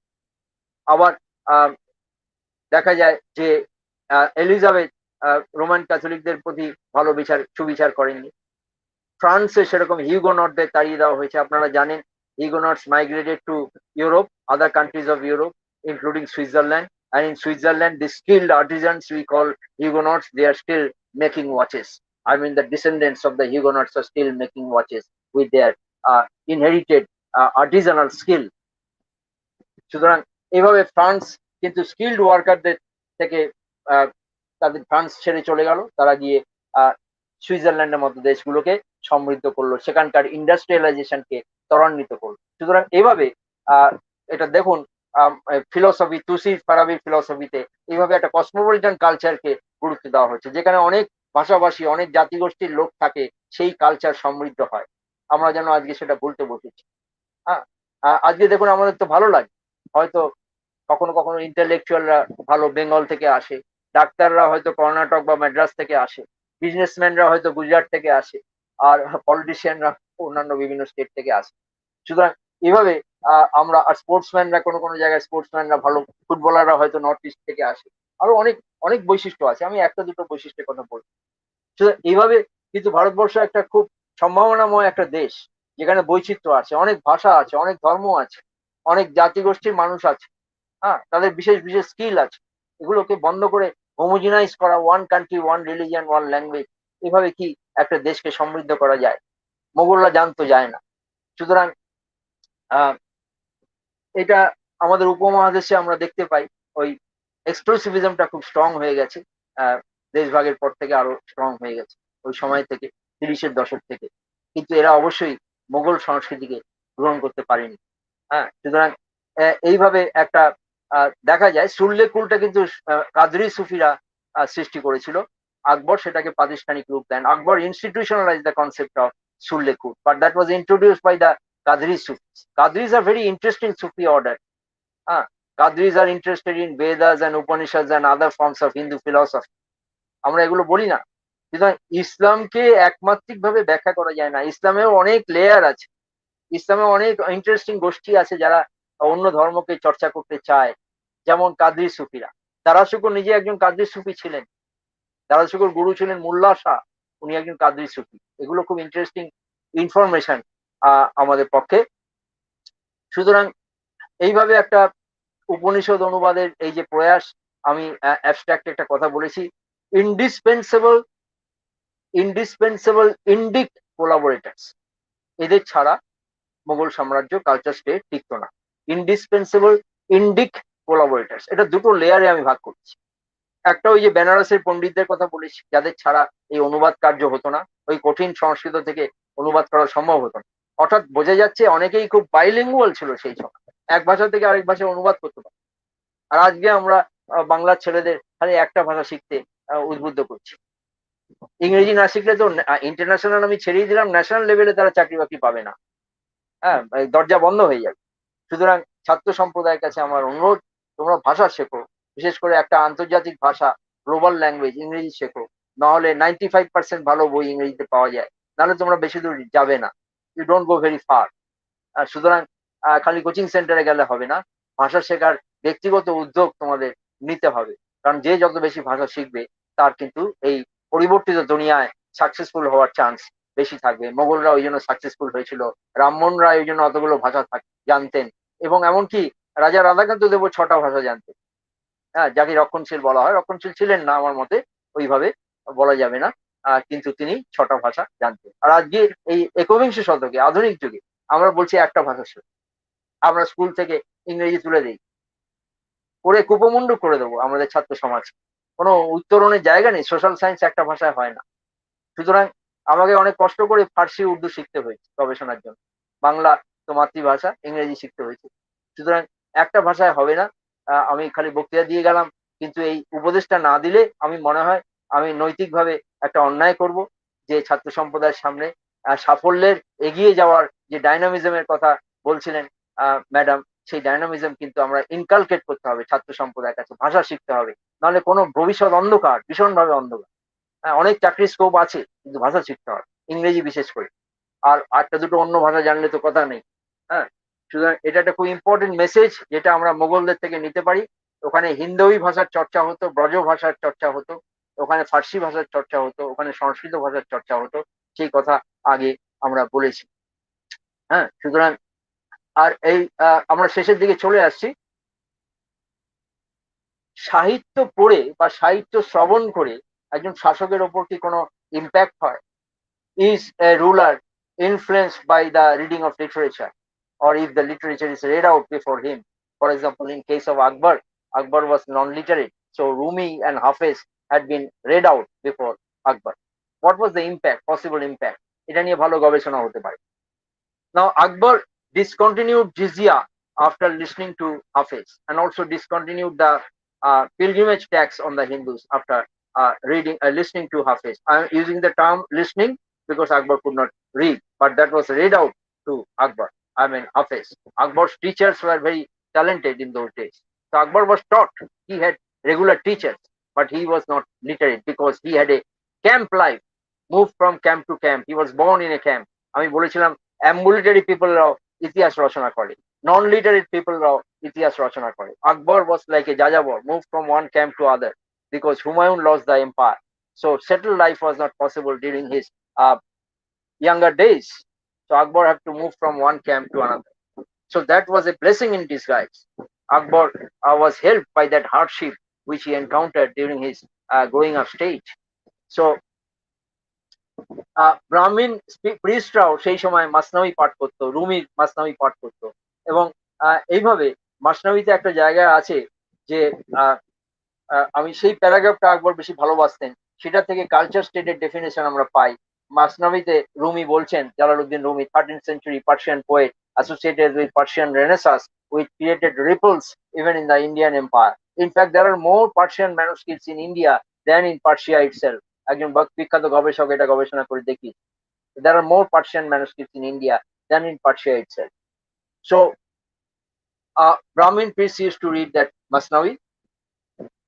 Masnavi একটা প্যারাগ্রাফ বলছে, if God wished, he could have created only one religious community, but he did not wish to do that. That's why God created many religious communities and sent religious leaders for each of them. এভাবে মাসনাভিতে রুমি একটা cosmopolitan সোসাইটিকে legitimise করছে, cosmopolitan সোসাইটিকে legitimise করছে। আর গান বাজনার তো কদর মোগল যুগে ছিল, কালচার স্টেট। গান বাজনা মনে রাখবেন, গান বাজনা is a challenge, symbolic challenge to hegemonic orthodox. রক্ষণশীলতাকে চ্যালেঞ্জ করে গান বাজনা। আপনারা চণ্ডালিকার কথা জানেন, রবীন্দ্রনাথ, নজরুল, গান্ধীও তার আশ্রমে গান বাজনা হতো। আর রবীন্দ্রনাথ তো নৃত্যও পছন্দ করতেন, নজরুলের আপত্তি ছিল না। সুতরাং এই যে গান বাজনা, নৃত্য, সুফিদের নৃত্যের কথা বলেছি, এগুলো সিম্বলিক্যালি, অর্থাৎ অনেক কথা যাও যে বলি কোনো কথা না বলে, হ্যাঁ, এটা গান আছে রবীন্দ্রনাথের, এটা অনেকটা সেরকম। Symbol is very important. অর্থাৎ আমি কোনো কথা না বলেও আমি হেগেমনিক অর্থোডক্সিকে চ্যালেঞ্জ জানাতে পারি। হেগেমনিক অর্থোডক্সি কর্তৃত্বপরায়ণ রক্ষণশীলতা, গান বাজনা, নাচ এগুলোকে পছন্দ করে না, বন্ধ করে, স্তব্ধ করে দিতে চায়। সুতরাং সেগুলোকে চ্যালেঞ্জ জানানোর জন্য এই কালচারটা তৈরি করেছে সুফিরা, এই কালচারটাকে সাস্টেইন করেছে মোগল রাজসভা, এই কালচারটাকে এগিয়ে নিয়ে গেছেন ঠাকুর পরিবার এবং নজরুল ইসলামের মতো মানুষ, গান্ধীর মতো মানুষ। Very interesting. আমি ঠাকুর পরিবারের উপর মোগলাই প্রভাব কিভাবে হয়েছে তার উপর আলাদা বক্তৃতা দেওয়া যায়, এখানে এগুলো আলোচনা করছি। দেবেন্দ্রনাথ কিভাবে একজন, আমার মতে একজন মোগল ব্যক্তিত্ব ছিলেন, সেটা আলোচনা করা যায়। রামমোহনের পোশাক আশাক মোগল অভিজাতদের মতো। সুতরাং এইভাবে মোগল সাম্রাজ্য, আমি যেটা বলতে চেয়েছি, যেখানে আমি আস্তে আস্তে কনক্লুশনের দিকে এগোচ্ছি, অর্থাৎ মোগল, আমাদের বক্তব্যটা হলো মোগলস সেলিব্রেটেড ডাইভার্সিটি, বৈচিত্র্যের আরাধনা তারা করেছেন, বৈচিত্র্যের উৎসব সেখানে হয়েছে, এটা আমরা বলতে পারি। অর্থাৎ এখানে একটা কোলাবোরেশন এই কালচার স্টেটে আমরা দেখতে পাই। কি কোলাবোরেশন? তিনটে পি আপনারা মনে রাখবেন, এটা আপনাদের বর্তমানের ইতিহাস বুঝতেও সাহায্য করবে। তিনটে পি। প্রিন্স, এখানে প্রিন্সটাকে আমি একটা, I am using the term prince in a broad sense. Prince is not only prince Darashikoh, everyone was a prince before becoming an emperor. So by prince I also mean the would-be emperors like Shah Jahan, like Jahangir, like Akbar and others. So prince is being used in a broad sense. Prince. Peers, peers means Sufi guru, second P. Third P is Pandit. Pandit. পণ্ডিতদের সাহায্য ছাড়া এই translation project হতো না। সুতরাং দারাশিকোর সঙ্গে বাবালাল বৈরাগীর যোগ ছিল, চন্দ্রভান ব্রাহ্মণের যোগাযোগ ছিল। দারাশিকোর লেখা সফিনাতুল আউলিয়া, সুফিদের উপর একটা নোটবুক, সেটা নন সেক্টারিয়ান ছিল। আমি ইলাবোরেটলি এগুলোতে যেতে পারছি না, এগুলো সবগুলো নিয়ে ইলাবোরেট আলোচনা হতে পারে। সুতরাং পীর, পণ্ডিত অ্যান্ড প্রিন্সের একটা কোলাবোরেশন আমরা মোগল এম্পায়ারে দেখতে পাই, which could be extended two Kashmir. Kashmir এরকম ছিল না, মোগলরা এরকম আজকে যেরকম কাশ্মীরকে আমরা দেখি যে একটা ফান্ডামেন্টালিস্টদের ডমিনেশন, এরকম কাশ্মীর ছিল না। মোগলরা এইভাবে কাশ্মীরকে গড়েননি। আমার বক্তব্যের সমর্থনে আমি উদাহরণ দিচ্ছি, 19th century, up to 19th century, there was a Peer Pandit collaboration, Prince collaboration in Kashmir up to the 19th century. What was that? A non-Pandit Hindu, but that is a non-Brahmin Hindu scholar whose name was Banwali Das. Banwali Das কথাটা দেখে বুঝতে পারছেন এটা Brahmin name নয়, দাস কথাটা তাহলে থাকতো না। Banwali Das was an associate of Darashuko. So he was a non-Pandit and he was the disciple or murid of Mullah Shah Qadri. Mullah Shah was also the guru of Darashuko. তাহলে ইকুয়েশনটা কি হলো? Mullah Shah's disciple, Qadri Mullah Shah Pir, his disciple was Banwali Das. So Banwali Das's Guru Bhai or Pir Bhai is Darashuko, because both are the disciples of Mullah Shah. But for that, Banwali Das was not converted into Islam. He retained his Hindu identity, he carried out with his scholarship, and he became a disciple of Mullah Shah. Such was the liberal environment that was created in the 17th century by the Mughals, and that continued till the 19th century. I am not going into that. It is your responsibility, the newer generation, carry out research. What happened after 19th century? That we see exclusivism, bloodshed in Kashmir. Mughals were not prepared to build Kashmir on this exclusive line. Mughals wanted an eclectic Kashmir, an extension of the Mughal empire. Kashmir was very favorite among the Mughals, very favorite to Jahanara, very favorite to even the Mughal ruler Shah Jahan and others. Mullah Shah used to stay in Kashmir, the guru of the Mughals, Pir guru of the Mughals, the Sufi guru of the Mughals. This was the Kashmir, eclectic Kashmir, an extension of the eclectic empire in the periphery. So this is an interesting dimension. Another argument, I am coming into the conclusion, the culture state is not exclusively territorial. Definitively, Mughals had a scientific frontier, they had a territory, there is no denying the fact. But my opinion is that you cannot define a culture state on territorial terms exclusively. Territory was there, but it transcends territory. A culture state transcends territory. It has trans-regional cultural connections. Mughal state, culture state had trans-regional cultural connections. So it was not territorial and could anticipate, it is my argument, and anticipate Rabindranath Tagore's civilizational nationalism. Rabindranath belonged to that concept of Greater India society, as you know. I am not elaborating on that. So my argument is that, is this concept of Tagore, Greater India concept, Greater India society concept, was this preceded by the Greater Mughal Empire concept of the Mughals, Greater Mughal Empire concept, which was not exclusively territorial, but even transcended territories, had cultural connections and networking with countries beyond the territories of the Mughal Empire, political boundaries of Mughal Empire. In support of my hypothesis, I will give you only one example. Arabic version of Dara's Majmaul Bahrain. I'm not elaborating on that. I leave it for the interactive session. The Arabic version of Darashuko's Majma, originally written in Persian, as you know, Majmaul Bahrain means mingling of two oceans, Hinduism and Islam. Arabic version of that Majma traveled with the Arab travelers. I am again emphasizing that these mobile people are very important in the reconstruction of social history in South Asia and also elsewhere. Travelers are mobile people, Sufis are mobile people, Bhakti saints are mobile people, Trumps or the nomads are mobile people, Mongols were nomads, Jats were nomads earlier. I'm not going into that. The Arabic version of Dara's Majma traveled with the Arab travelers and the Qadri Sufi networks. Qadri Sufis I have mentioned, to the Middle East. So Dara's Majmaul Bahrain was not confined to India. Like the settlers, I mean those who enjoy settled lives, the Saliks means Sufi spiritual traveler, against mobile people, but spiritually mobile, not necessarily geographical. So there are two types of mobility: spiritual mobility, geographical mobility. Very important. Mughals tried to intertwine those movements, spiritual as well as geographical, spatial and spiritual. So the mobile people also reconstruct history, and also the Ummi means non-literate. I have again and again mentioned. Another thing we notice in the Mughal Empire, Darashuko's association with Chishti Sufi Shah Mohibullah, who popularized the concept of Hamaush, Upanishadic concept. It is Persian, but Upanishadic concept. God is reflected in everything. So he cannot, if God is reflected in everything, God is also reflected in a non-Muslim. You cannot denounce a non-Muslim as a kafir. A very broad-based, humane concept of humanity. This was popularized. So this Mohibullah, Shah Mohibullah Sufi, Chishti Sufi, they were very liberal, you know, popularized Ibn al-Arabi's, the Spanish Sufis, concept of Wadatul Wujud, that is the pantheistic concept that was popular in the Mughal Empire, in the Mughal Khandan.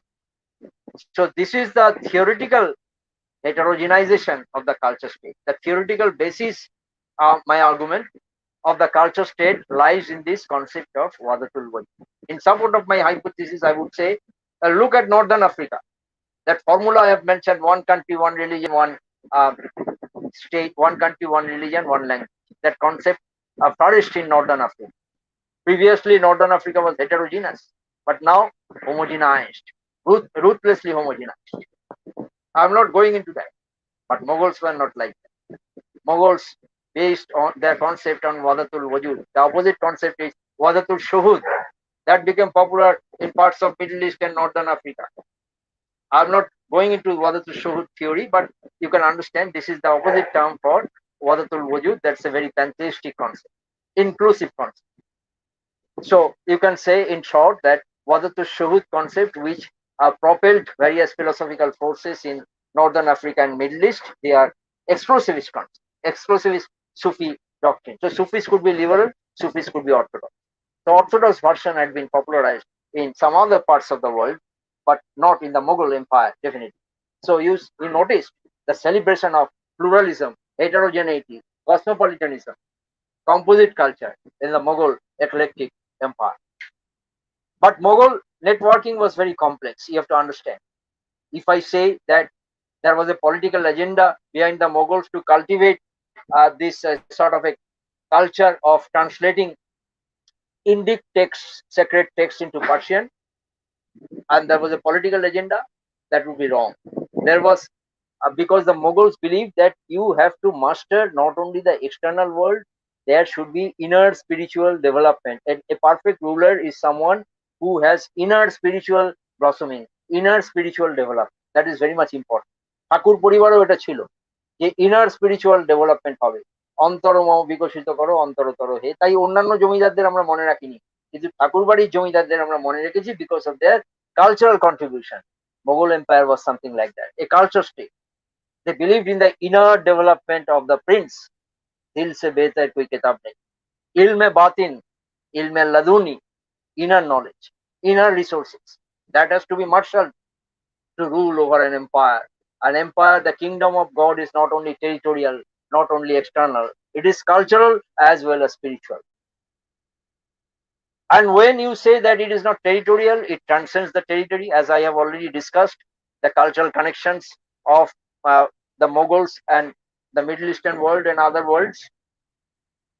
So similarly, that culture state can be timeless, even after the abolition, if not the abolition, even after the decline, absolute decline and ultimate disappearance, that empire can still play a part, a cultural part in the lives of people who did not directly belong to the empire, like the family of the Tagores.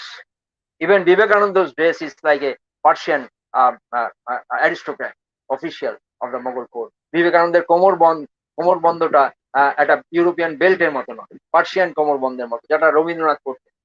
ভালো করে ড্রেসটা follow করবে। আমি বিবেকানন্দ সম্বন্ধে Persian কালচারে অনেক কিছু বলা যায়, সবকিছুর মধ্যে যাব না, আমার সময় শেষ হয়ে আসে। কিন্তু আমরা যদি বলি যে মোগলরা পলিটিক্যাল অ্যাডভান্টেজ তোলার চেষ্টা করেছে এই ইন্ডিক টেক্সট গুলোকে ট্রান্সলেশন করার প্রজেক্ট নিয়ে, এটা পুরোপুরি ঠিক নয়, আর এটা পুরোপুরি এফেক্টিভ হয়নি।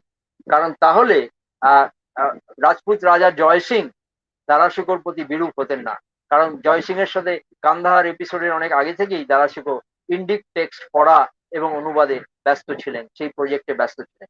কিন্তু সেটা জয় সিংহকে দারাশুকোর প্রতি বন্ধু ভাবাপন্ন করতে পারেন। Jai Singh became a very trusted general of Aurangzeb.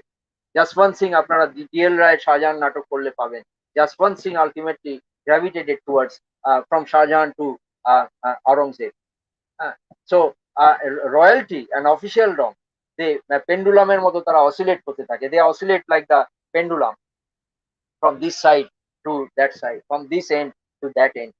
They are very vulnerable, so they are very volatile, they are very unpredictable. This is the characteristic feature of the officials. এটা একটা ক্যারেক্টার আমরা দেখতে পাই। সুতরাং ইন্ডিক টেক্সট ট্রান্সলেট করলেই আর text translate করে তার political ইমপ্লিকেশনটা ফলপ্রসূ হয় না। সেটা যশবন্ত সিংহ খুব বিদ্বান ছিলেন, অনেক ট্রান্সলেশন প্রজেক্টে হাত দিয়েছিলেন দারাশুকোর মতো, কিন্তু তা সত্ত্বেও তিনি দারাশুকোর দিকে থাকলেন না, শাহজাহানের দিকে থাকলেন না। একসময় ট্রাস্টেড ছিলেন, পরে আওরঙ্গজেবের দিকে চলে যান। এখানে তাদের ইনটুইটিভ প্র্যাগম্যাটিজম কাজ করেছে। সুতরাং intuitive pragmatism was not confined to the Mughal royal family, but it spilled over to other officials who served the Mughals. It is very much important. ক্যারেক্টারটা বুঝতে গেলে, কোলাবোরেটিভ স্টেটের ক্যারেক্টার বুঝতে গেলে এটা মনে রাখতে হবে। আওরঙ্গজেবের সঙ্গে দারাশুকোর পার্থক্যর একটা জিনিস বলে আমরা শেষের দিকে যাচ্ছি।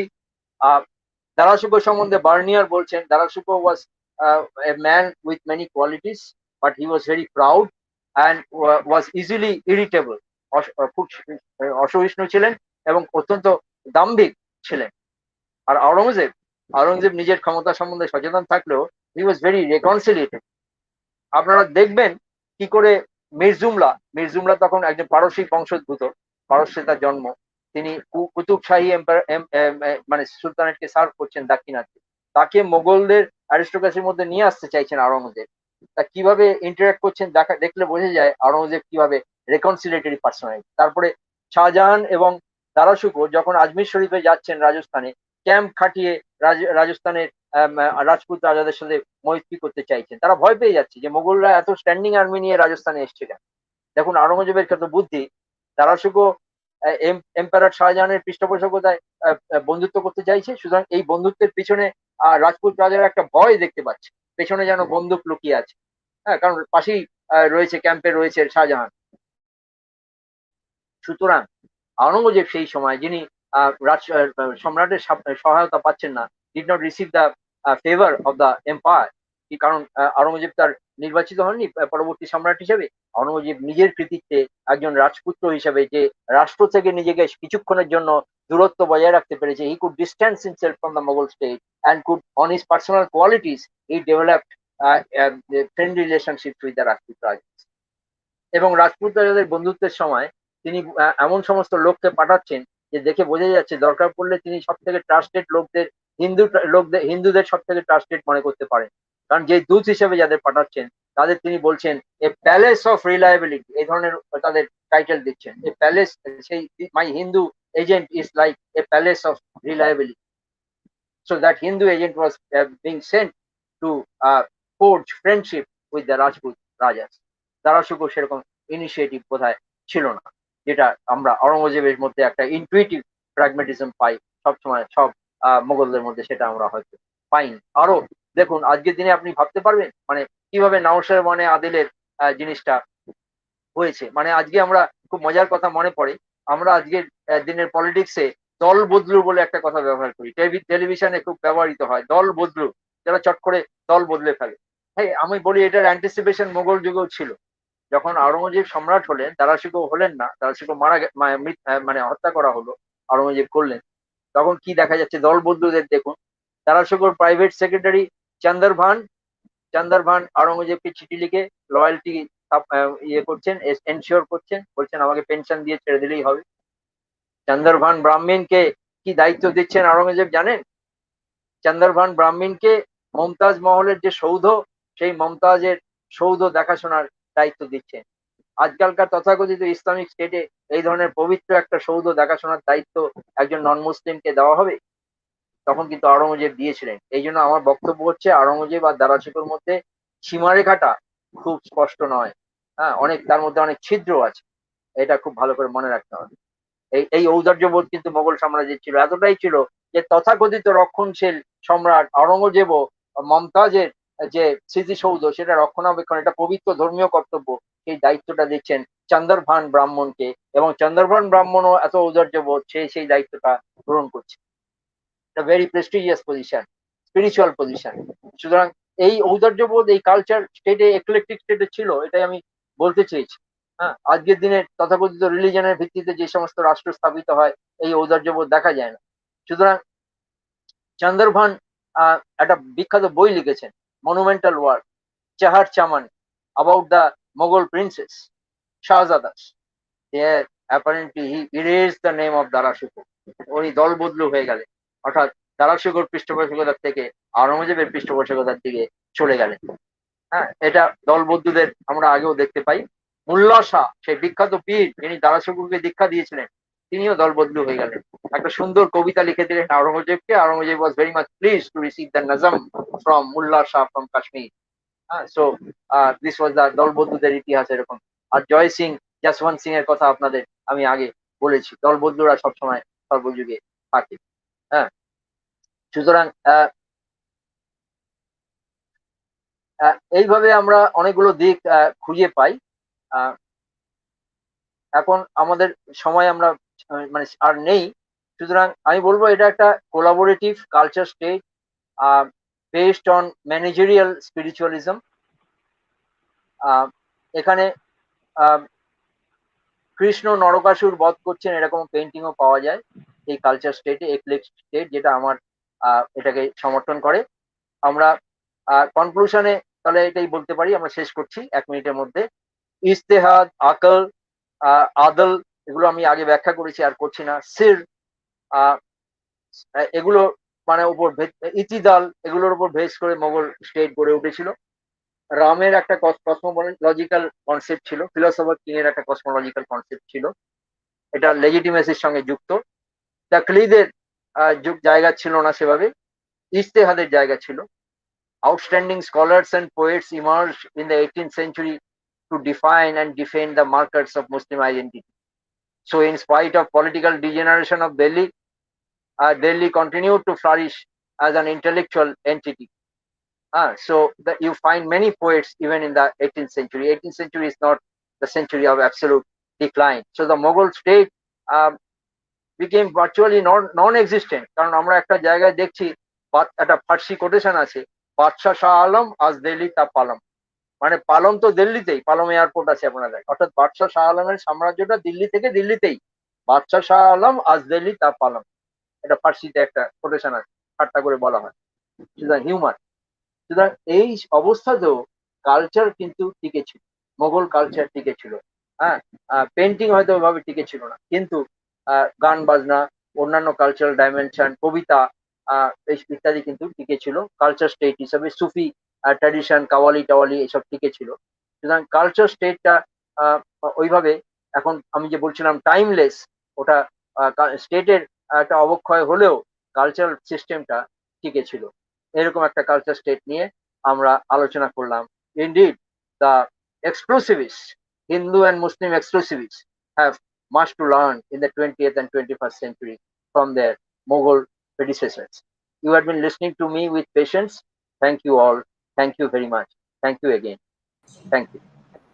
Namaskar.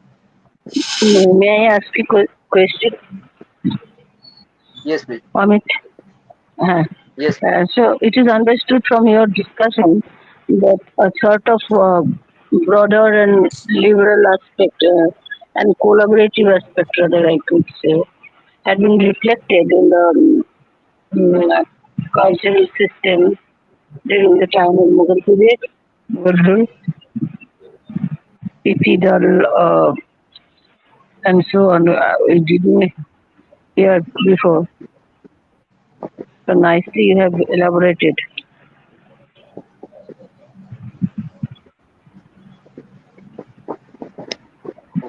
Voice is broken, unfortunately. So sometimes I can hear and sometimes I cannot. Yes, I can. এটা কি একরকমের ব্রডার একটা কালচারাল সিস্টেমকে সেই সময় আমরা মুঘল সাম্রাজ্যে মানে মুঘলদের মধ্যে আমরা দেখতে পাই, যেটা সাধারণত মানে ভাবাই যায় না, আমরা এখন ভাবতেই পারি না। সেই সময় দেখতে পাচ্ছি যে কত রেশনালি ওরা ভাবছে সমস্ত সিস্টেমটাকে, এবং বৈশিষ্ট্য মুনির কথাও ভাবছে তারা শিখো, এরকম তো আমরা জানি না।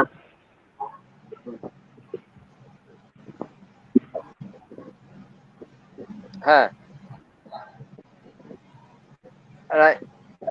can you hear me? Can you hear me? হ্যাঁ হ্যাঁ হ্যাঁ, আসলে আমার গলাটা বসে গেছে জ্বরের জন্য। Thank you. Yes, I agree with you, but not only দারাসুকো, আমি এটাও বলতে চাই, আমার অল্প সময় ছিল বলে আমি বলতে পারিনি, এই ট্র্যাডিশনটা অনেক শত বছর ধরে চলছে। জাহাঙ্গীর এবং অন্যান্য শাসকদের সময়ও এই যোগ বাশিষ্ঠ অনুবাদ করার একটা প্রয়াস মোগল রাজ দরবারে নেওয়া হয়েছে। সুতরাং ওই যে আমার যেটা বলছিলাম যে ফিলোসফার কিং, ওই ফিলোসফার কিং এর কনসেপ্টটা খালি গ্রিক কালচার থেকে আসে, মানে তুসি রুমি, আবার ভারতীয় সংস্কৃতির মধ্য থেকেও ওই যে শাসককে, এখানে মুনি হচ্ছে একজন প্রজ্ঞাবান ফিলোসফারের প্রতিনিধি। সুতরাং বশিষ্ঠ মুনি এখানে খালি মুনি নন, তিনি একজন ফিলোসফার। সুতরাং সেইভাবে ভারতীয় ঐতিহ্য থেকে এ করার চেষ্টা হচ্ছে, এবং আমি সময়াভাবে ওটা হাইলাইট করতে পারিনি। ঠিকই বলেছেন,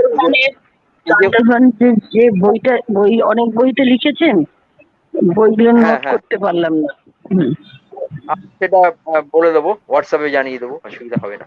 আচ্ছা, যেমন সিররি আকবর হচ্ছে উপনিষদের অনুবাদ, ফার্সি অনুবাদ। হ্যাঁ, এটা মজার ব্যাপার, এই সিররি আকবরের এই যে অনুবাদ, এটা কিন্তু একটা, এই প্রজেক্টটাও দারাসুকো যে কেবলমাত্র করছেন তা নয়, উপনিষদ সম্বন্ধে ওই যে আমি বললাম, দারাসুকো অনেক আগে কাদ্রি সুফিরাও আগ্রহ দেখিয়েছেন, এবং কাদ্রি সুফিদের থেকে সুল্লে কুল বা সকলের সঙ্গে শান্তির কনসেপ্ট আকবর তাকে প্রাতিষ্ঠানিক রূপ দিচ্ছেন। হ্যাঁ, এবং এই এখানে একটা প্রয়াস হচ্ছে how India was becoming a part of global intellectual history. কিভাবে হচ্ছে? কারণ দারাশিকো এখানে ভারতীয় ঐতিহ্যের মধ্য থেকে একেশ্বরবাদ খোঁজার চেষ্টা করছেন। হ্যাঁ, আমি এটা এখানে আচ্ছা এইভাবে এখানে একটু দেখাচ্ছি। দাঁড়ান, এই দেখুন, এটাকে হরাইজন্টালি রাখলে এটা দারাশিকোর সিররি আকবরের ম্যানুস্ক্রিপ্টের একটা ক্যালিগ্রাফি। হ্যাঁ, এটা আমি তৈরি করেছি মানে মানে অডিয়েন্সের সুবিধার জন্য। এটা যদি এভাবে আচ্ছা হরাইজন্টালি দেখলে এটাকে দেখতে আল্লাহর মতো। আল্লাহ মানে এক ঈশ্বর।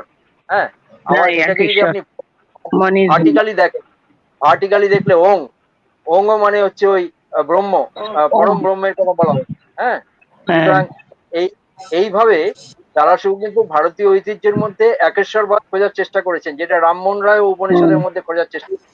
রাইট রামমোহন রাইট রায় রাইট বাংলা এবং ইংরেজিতে রামমোহন রায় অন্তত 5খানা উপনিষদ অনুবাদ করেছেন, আর দারাশিকো 58খানা উপনিষদ অনুবাদ করেছেন। হ্যাঁ, সুতরাং এইভাবে গ্লোবাল যে মনোথেইজমের হিস্ট্রি, যেখানে জুডাইজম আছে, ক্রিশ্চিয়ানিটি আছে, ইসলাম আছে, দারাশিকো তার সঙ্গে মোগল ভারতকে সংশ্লিষ্ট করে বলেছেন যে হাম কিসি সে কম নেহি, ভারতবর্ষ ওই একেশ্বরবাদের কথা আছে। সুতরাং ভারতবর্ষ ওই একই হায়ারার্কির মধ্যে একটা মর্যাদাজনক জায়গায় অবস্থান করে। এভাবে তিনি মোগল গ্রেট এম্পায়ারকে গ্রেট বৈধতা দেওয়ার চেষ্টা করেছেন। আরেকটা হচ্ছে সুপ্রিয় গান্ধীর যে লেখা, ওই বইটা একটু হোয়াটসঅ্যাপে পাঠিয়ে দিলে খুব ভালো হয়। মানে পাঠিয়ে দেবো। আমি খুব ভালো লাগলো নিশ্চয়ই। যে হ্যাঁ সুপ্রিয় গান্ধী। হ্যাঁ হ্যাঁ, আরেকটা হচ্ছে বইটার নাম ট্রান্সলেশন, হচ্ছে মানে যে আসলে একটা এটা আমার কাছে নতুন ভাবে এলো। Translation is a kind of sort of associated হওয়া কিছুর সাথে, এটা আমার কাছে খুব ভালো লাগলো। মানে মানে হ্যাঁ মানে জাস্ট ট্রান্সলেট করা নয়, তার সঙ্গে তার কালচার, তার সমস্ত কিছুর সঙ্গে খুব ভালো লেগেছে গানটা হ্যাঁ আমার। হুম হুম হুম অর্থাৎ একটা ম্যানুস্ক্রিপ্ট, দারাশিকোর ম্যানুস্ক্রিপ্টটা খালি ভারতবর্ষের মধ্যেই পড়ে নেই, সেটা তো আরব দেশেও চলে যাচ্ছে। এই জন্য কালচারাল রিচটা অনেক বড়, টেরিটরি থেকে অনেক বড়, সেটাই আমি বলতে চেয়েছি। যে রাইট রাইট আলটিমেটলি হ্যাঁ, দ্য কালচার স্টেট হ্যাঁ আউটস্মার্টস দ্য টেরিটোরিয়াল স্টেট।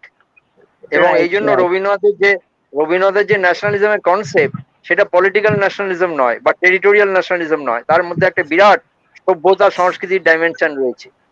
সেইভাবে রবীন্দ্রনাথ বৃহত্তর দৃষ্টিতে দেখার চেষ্টা করেছেন, যার মধ্যে উদার একদম মানবতা রয়েছে আর কি। একদম একদম খুব সুন্দর। ওকে, তাহলে আমরা কিছু আমাদের কমেন্টেও আমাদের শ্রোতারা কিছু প্রশ্ন করেছেন, আমাদের স্টুডেন্টসরা, আমাদের যারা শুনছিলেন মন দিয়ে। তো আমি একটা একটা করে প্রশ্ন একটু স্যারের কাছে রাখি। তো আমাদের মণিদীপা ভট্টাচার্য জিজ্ঞেস করছে, হাউ ডিড দ্য হ্যাঁ, eclectic nature of Mughal rule influence the lives of women in Mughal times? So very good question. হ্যাঁ, okay, very good question, Monideepa is doing a PhD in Calcutta University, and he completed her MPhil on the women mystical saints in India, and was also associated with Asiatic Society as a scholar. So Monideepa's question is very relevant. Yes, I did not get the time, but definitively not only in the royal court, not only in the Mughal Khandan, but even beyond the Mughal Khandan, women became involved in this eclectic project. For example, Jahanara, I have mentioned Jahanara but did not elaborate, did not get the time because of the time constraint.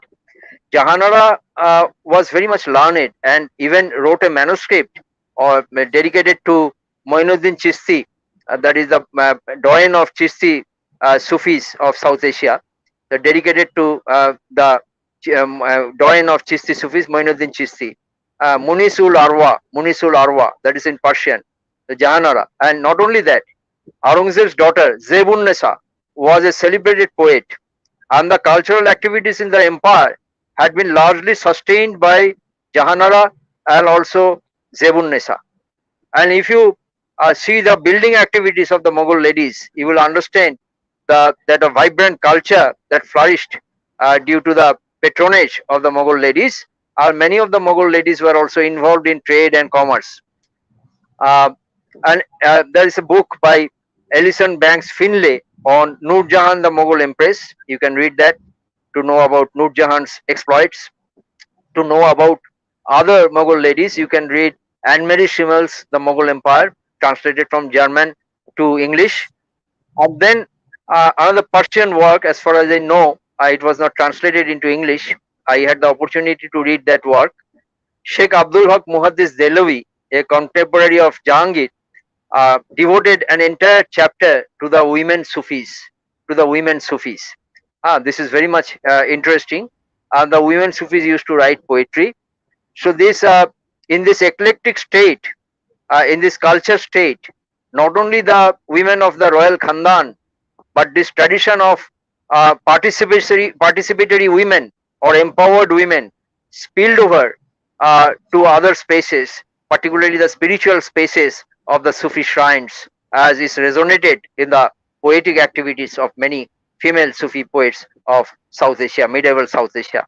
So I have written another article on the women Sufis of South Asia based on Persian sources. I think Monidipa has read that article.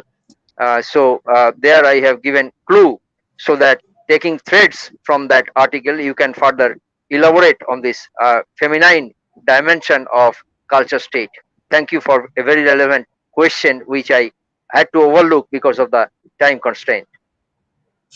Thank you, sir. We will be taking another question from Mohashita. Mohashita asks, I would like, so basically she is asking the significance of interpretation of dreams in Persian and old Hellenic empires.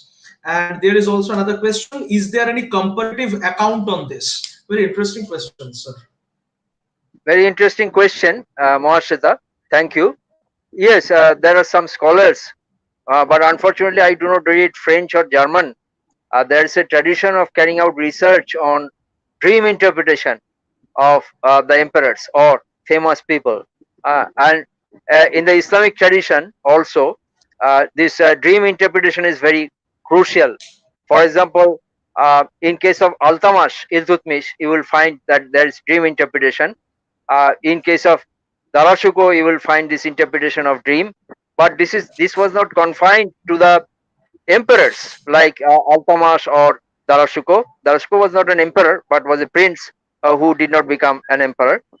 But this was also common among the charismatic Sufis.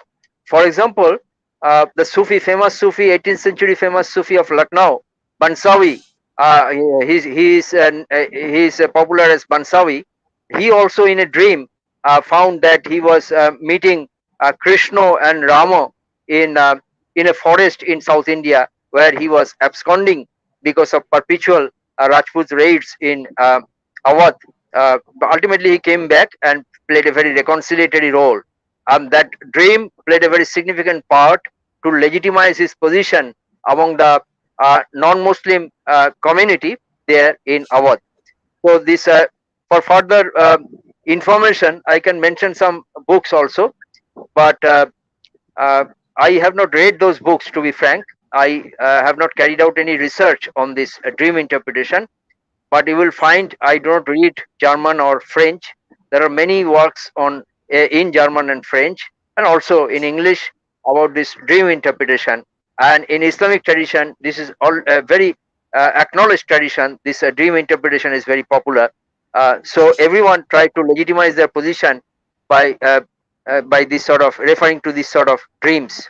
Darashuko was no exception. So Darashuko was not inventing this technique.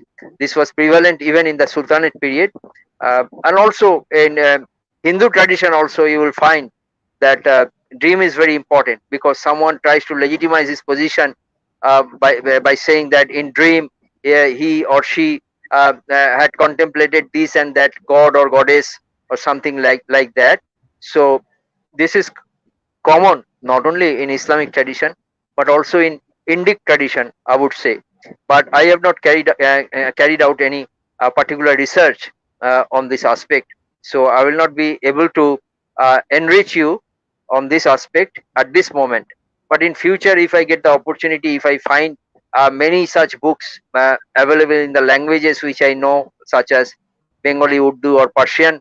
Definitively, if I get time in my lifetime, I may be intrigued to carry out a research on this, or I would at least like younger people should carry out research on this aspect. This is an unexplored aspect so far as Indian Islam is concerned. Okay. Thank you very much for a very interesting question. And now I'll be taking the question of Kaushar Ali.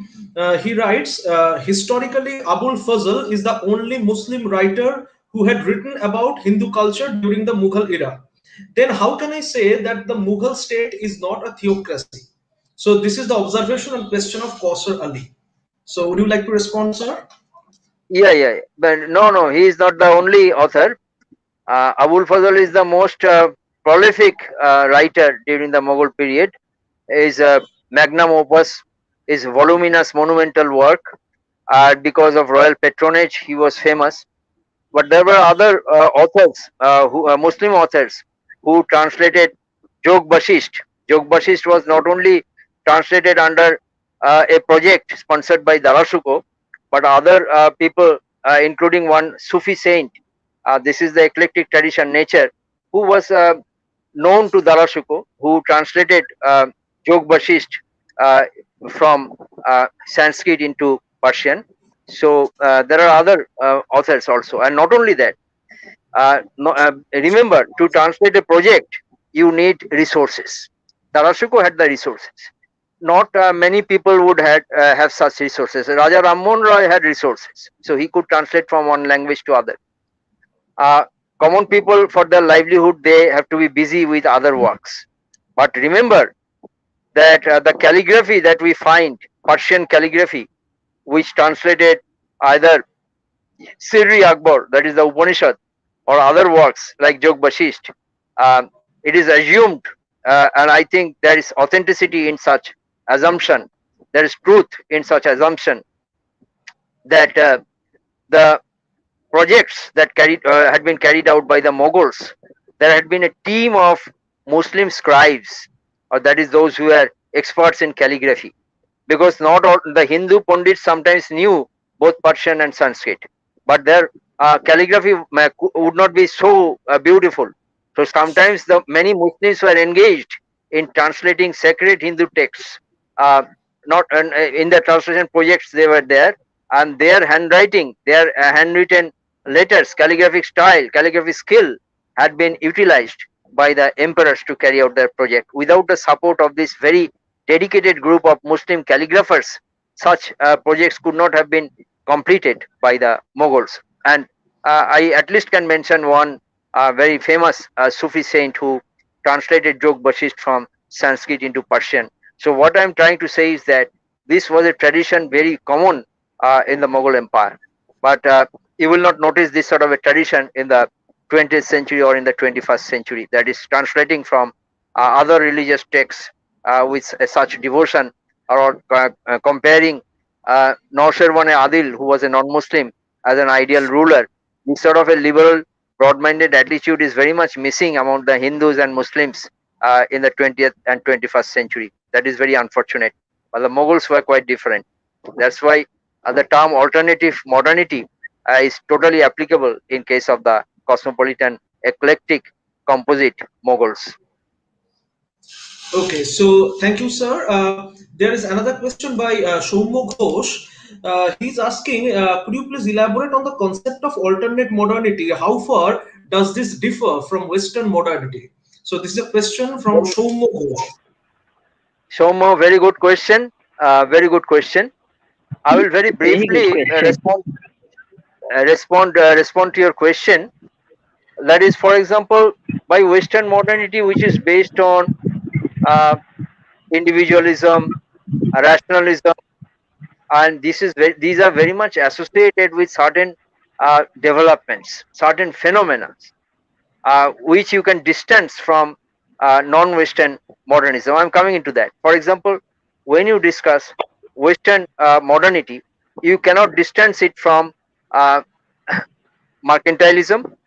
As you can remember, William Shakespeare's Merchant of Venice, that is Mercantile capitalism was emerging in Europe that paved the way towards industrial capitalism. So mercantilism, industrialism, geographical exploration, enlightenment, Renaissance and Right. Reformation, all these aspects were very much, and scientific explorations, last but not the least, scientific exploration became integral, and democratization, and their experimentation in England particularly.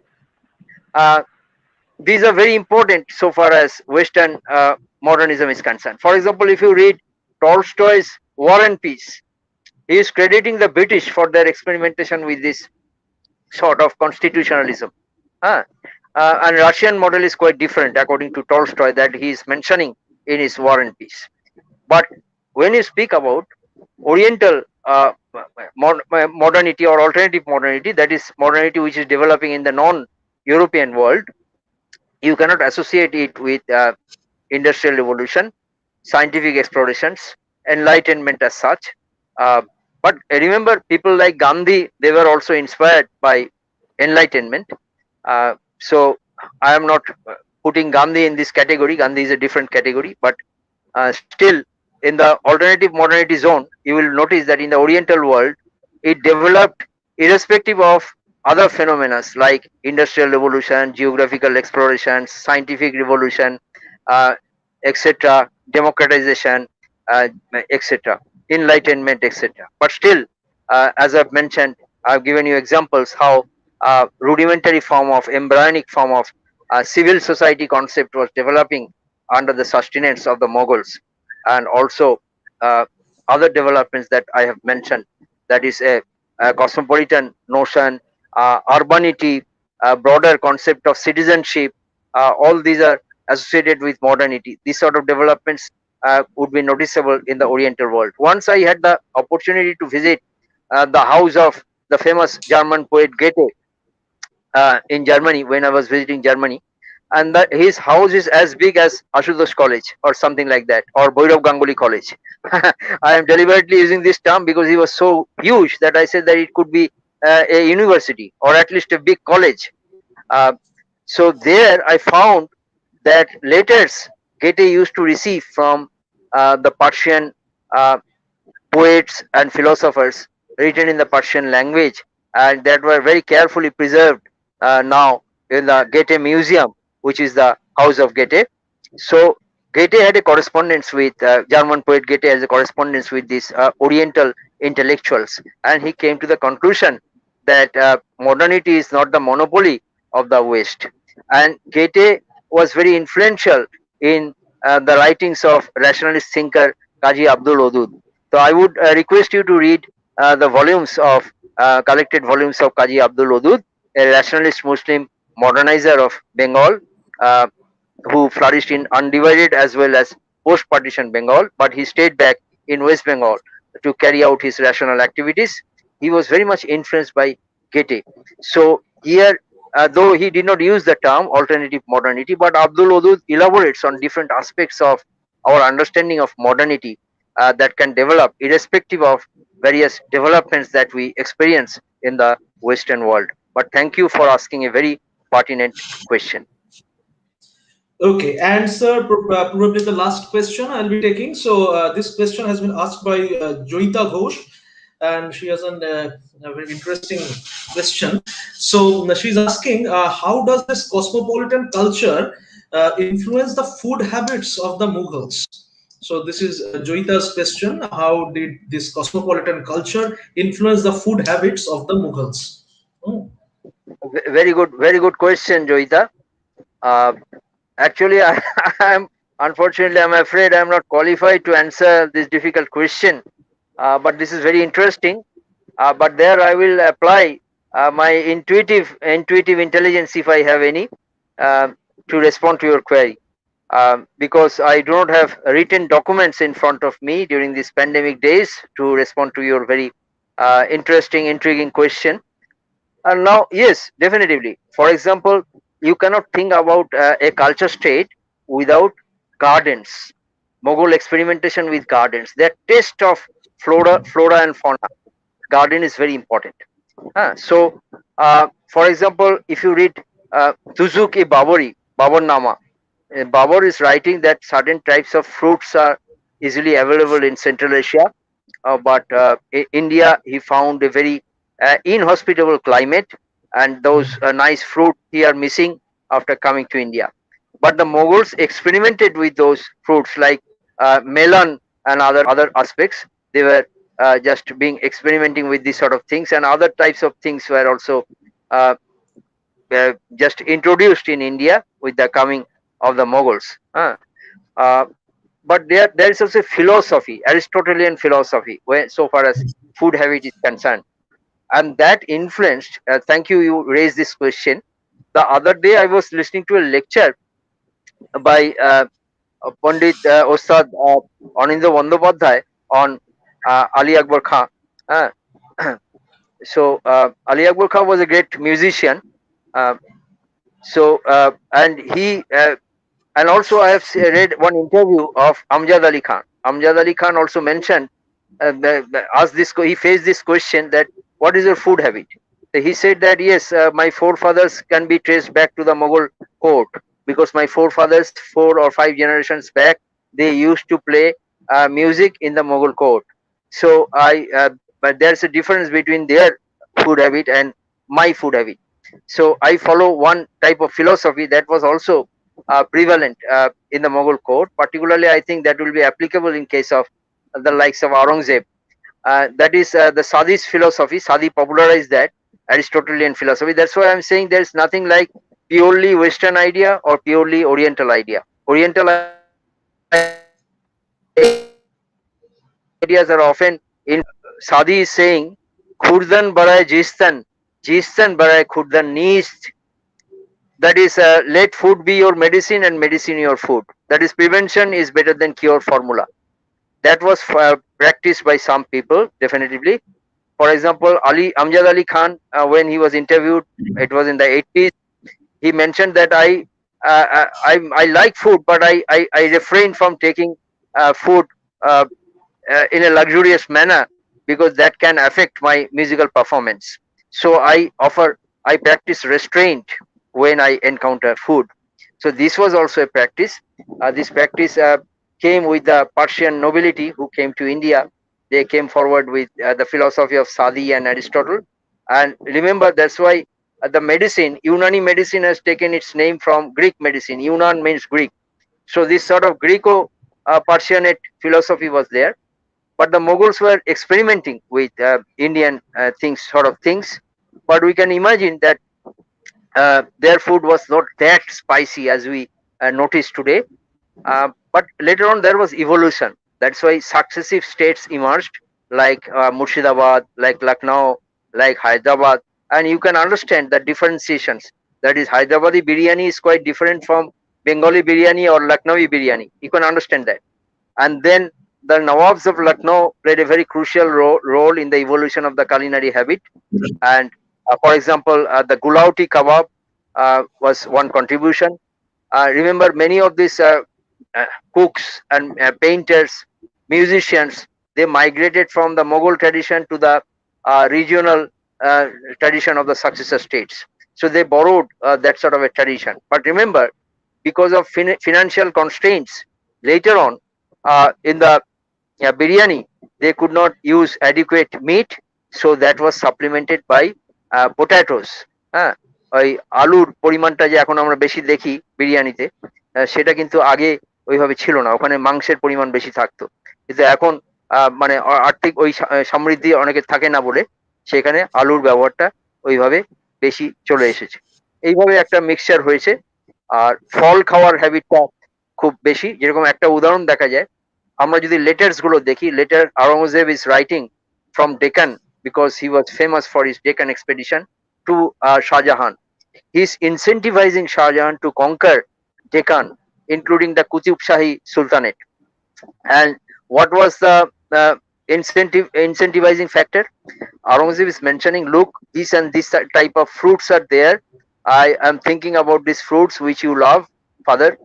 So please employ the Mughal army to conquer this very naturally rich land.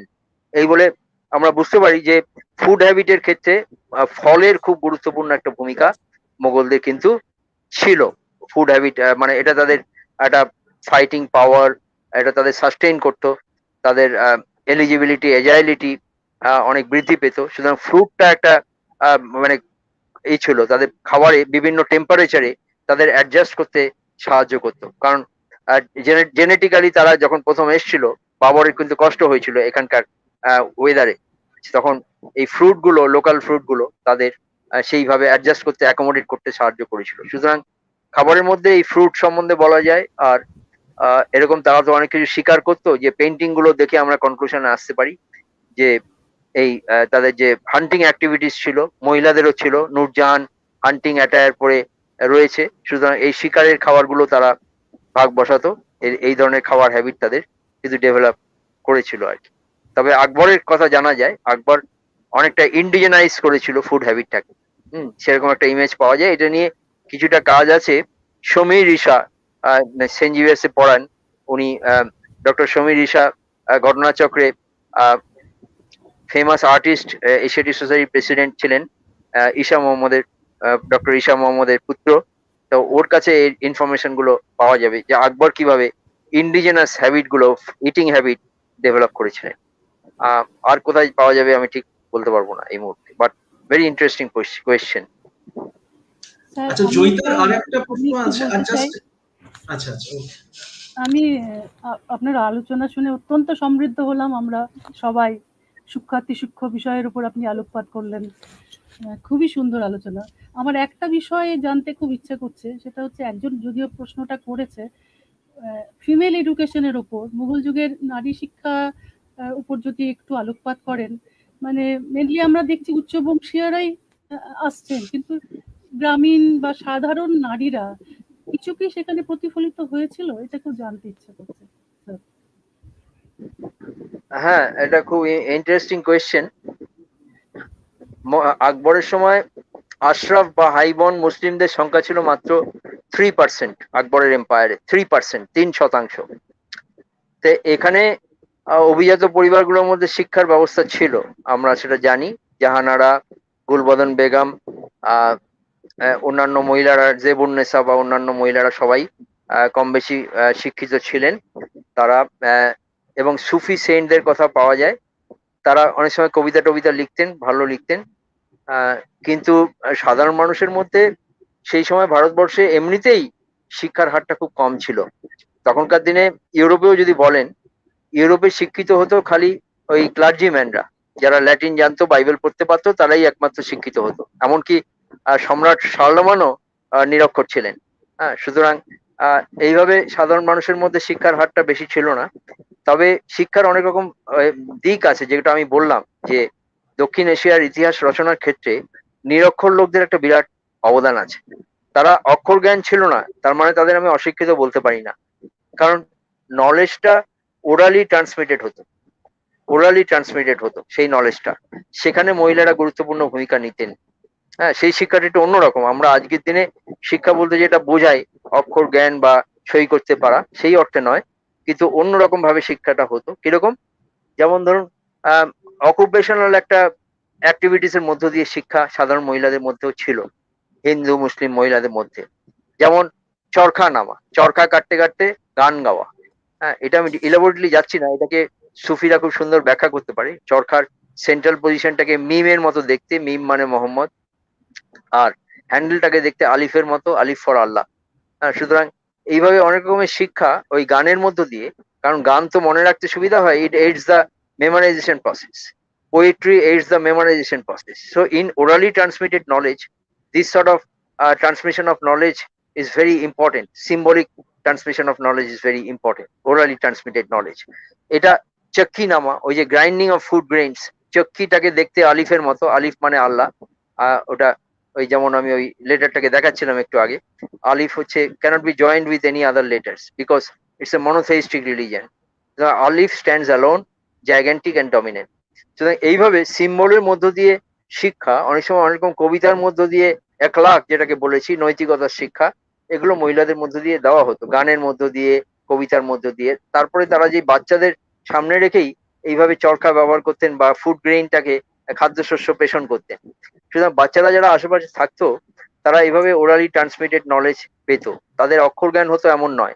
ইউরোপেও সেই সময় অক্ষর জ্ঞান খুব কম লোকের থাকতো, খালি যারা ওই ক্লার্জি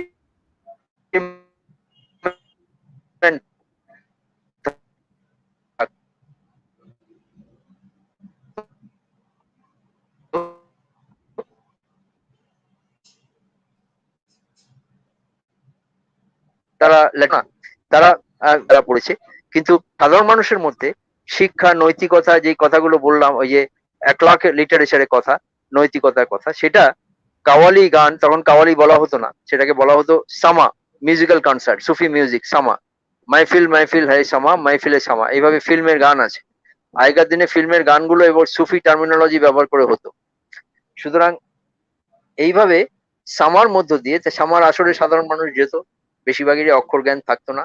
তা গান শুনে শুনে কবিতা শুনে বা ভাষণ শুনে তারা বিভিন্ন বিষয় সম্বন্ধে জ্ঞান লাভ করত। হ্যাঁ, যেমন বৃষ্টি ডাকার গান ছিল। হ্যাঁ, এটা অনেক পরবর্তীকালও ছিল, এটা যে খালি মোগল যুগে ছিল এমন নয়। পরবর্তীকালও চট্টগ্রামে মানুষ এক জায়গায় সমবেত হয়ে গান গাইতো। যেমন একটা বলছি, এটা মোগল যুগে নয়, এটা অনেক পরে, মানে আমি উদাহরণ দেওয়ার জন্য বলছি। মানে এই ধরনের বিভিন্ন প্রাকৃতিক কনটেক্সটে গান গাওয়া, যেমন ধরুন কখনো খরা হয়েছে, তখন কিছু একটা প্রার্থনা করে, সবাই প্রার্থনা করতো, একজন সুফি সেন্টের মার নামে, তিনিও সেন্ট ছিলেন, তার নামে প্রার্থনা করে গান গাইলে নাকি বৃষ্টি আসতো। এইভাবে তারা শিক্ষিত হতেন। এটাকে আমরা বলতে পারি ট্র্যাডিশনাল বা সাবেকি জ্ঞান। যেমন চট্টগ্রামে গাওয়া হতো, আয় রে মেঘ রানী, ঠ্যাং ধুই ধুই ফেলা পানি, বিবি ফাতিমা খোঁজে পানি, আল্লাহ তুই দে রে পানি। মানে এইভাবে মানে একটা knowledge, traditional knowledge orally transmitted হতো। আরো জারি গান, সারি গান ইত্যাদির মাধ্যমে, বাউল গান, তার আগেও অনেক রকমের মার্সিয়া গান ছিল, হাসান হুসেনকে কেন্দ্র করে মার্সিয়া গান। এগুলোর মধ্যে দিয়ে নানা এপিকের স্টোরি, যেমন কারবালার গল্প টল্পগুলো সাধারণ মানুষের মধ্যে ছড়ানো হতো, এবং অনেক এথিক্স এর পার্ট এর মধ্যে দিয়ে দেওয়া হতো। মায়ের যে কি রোল হবে সমাজে বা সন্তান পালনে ইত্যাদি, সমাজ বা পরিবারে, এগুলো এর মধ্যে দিয়ে দেওয়া হতো। সুতরাং অক্ষর জ্ঞান না থাকলেও এই ধরনের ট্র্যাডিশনাল গানের একটা জায়গা ছিল, সেটা আমরা বলতে পারি। আচ্ছা। স্যার, আমরা আস্তে আস্তে এবার গুটিয়ে নেব আমাদের আলোচনা। আমাদের হিস্ট্রি ডিপার্টমেন্টের প্রফেসর অমিত নন্দী একটা প্রশ্ন করেছেন যে এই যে একলেকটিক নেচারের কথা আপনি বলছেন, সেটা কি আওরঙ্গজেবের পরেও মুঘল এম্পায়ারে দেখা যেত? মানে আর এম্পায়ার তো শেষের দিকে, তো একলেকটিক নেচারে মানে কতদিন বা কিরকম কতদিন তার এক্সিস্টেন্স ছিল এবং কবে শেষ হলো, এই ব্যাপারটা নিয়ে অমিত নন্দী প্রশ্ন করছেন। খুব ভালো প্রশ্ন, অত্যন্ত ভালো প্রশ্ন। এটা আমি বলবো, হ্যাঁ ছিল, অষ্টাদশ শতকও ছিল। 19 শতক থেকে একটা ধাক্কা খেলো। 19 শতক থেকে, উত্তরটা আপনারা জানেন, একটু ভাবলে পারবেন। 19 শতক থেকে একটা, তখন মোগল এম্পায়ারের অবক্ষয় হয়ে গেছে, একটা নতুন পরিস্থিতি তৈরি হয়, সেটাকে আমরা বলি যে রিলিজিয়াস রিভাইভালিজম, এক্সক্লুসিভিজম বা religious revivalism. Faraji movement, Wahhabi movement ইত্যাদি এলো। এরা নিশ্চয়ই সিনক্রেটিস্টিক কালচারটাকে সাপোর্ট করবে না, আমি ডিটেলে গেলাম না। আর ইন্টেলেকচুয়াল লেভেলে এই সুফিদের শাইনে টাইনে যাওয়া বাধাপ্রাপ্ত হলো। এটা 18th সেঞ্চুরি শেষ দিক থেকেই হচ্ছে। এটার মধ্যে একটা প্যারাডক্স আছে। যেমন শাহ ওয়ালিউল্লাহ অফ দিল্লি, তিনি সুফিজমের দীক্ষা নিয়েছেন, আবার সুফিজমকে অনেকগুলো সুফি কালচারটাকে চ্যালেঞ্জও করেছেন। আমি ডিটেলে গেলাম না, আমি বলছি তার লেখার মধ্যেও এর জিনিসগুলো রয়েছে। শুধু তাই নয়, এটা নতুন একটা মাত্রা পেল যখন মহাকবি ইকবালও দেখা যাচ্ছে যে সমন্বয়ী ধারণাগুলো, দারাসুকো ইকবালের কাছে একজন কাফের, দারাসুকো মহাকবি ইকবালের কাছে সুফিরা হচ্ছে অজ্ঞানতা এবং সুপারস্টিশনের প্রতীক। হ্যাঁ, এইভাবে প্যারাডক্স আছে। যেমন খোমেনি সুফিদের সমালোচনা করছেন, ইরানের খোমেনি, কিন্তু সুফি টার্মিনোলজি বা সুফি স্টাইল ব্যবহার করে লেখালেখি করছেন।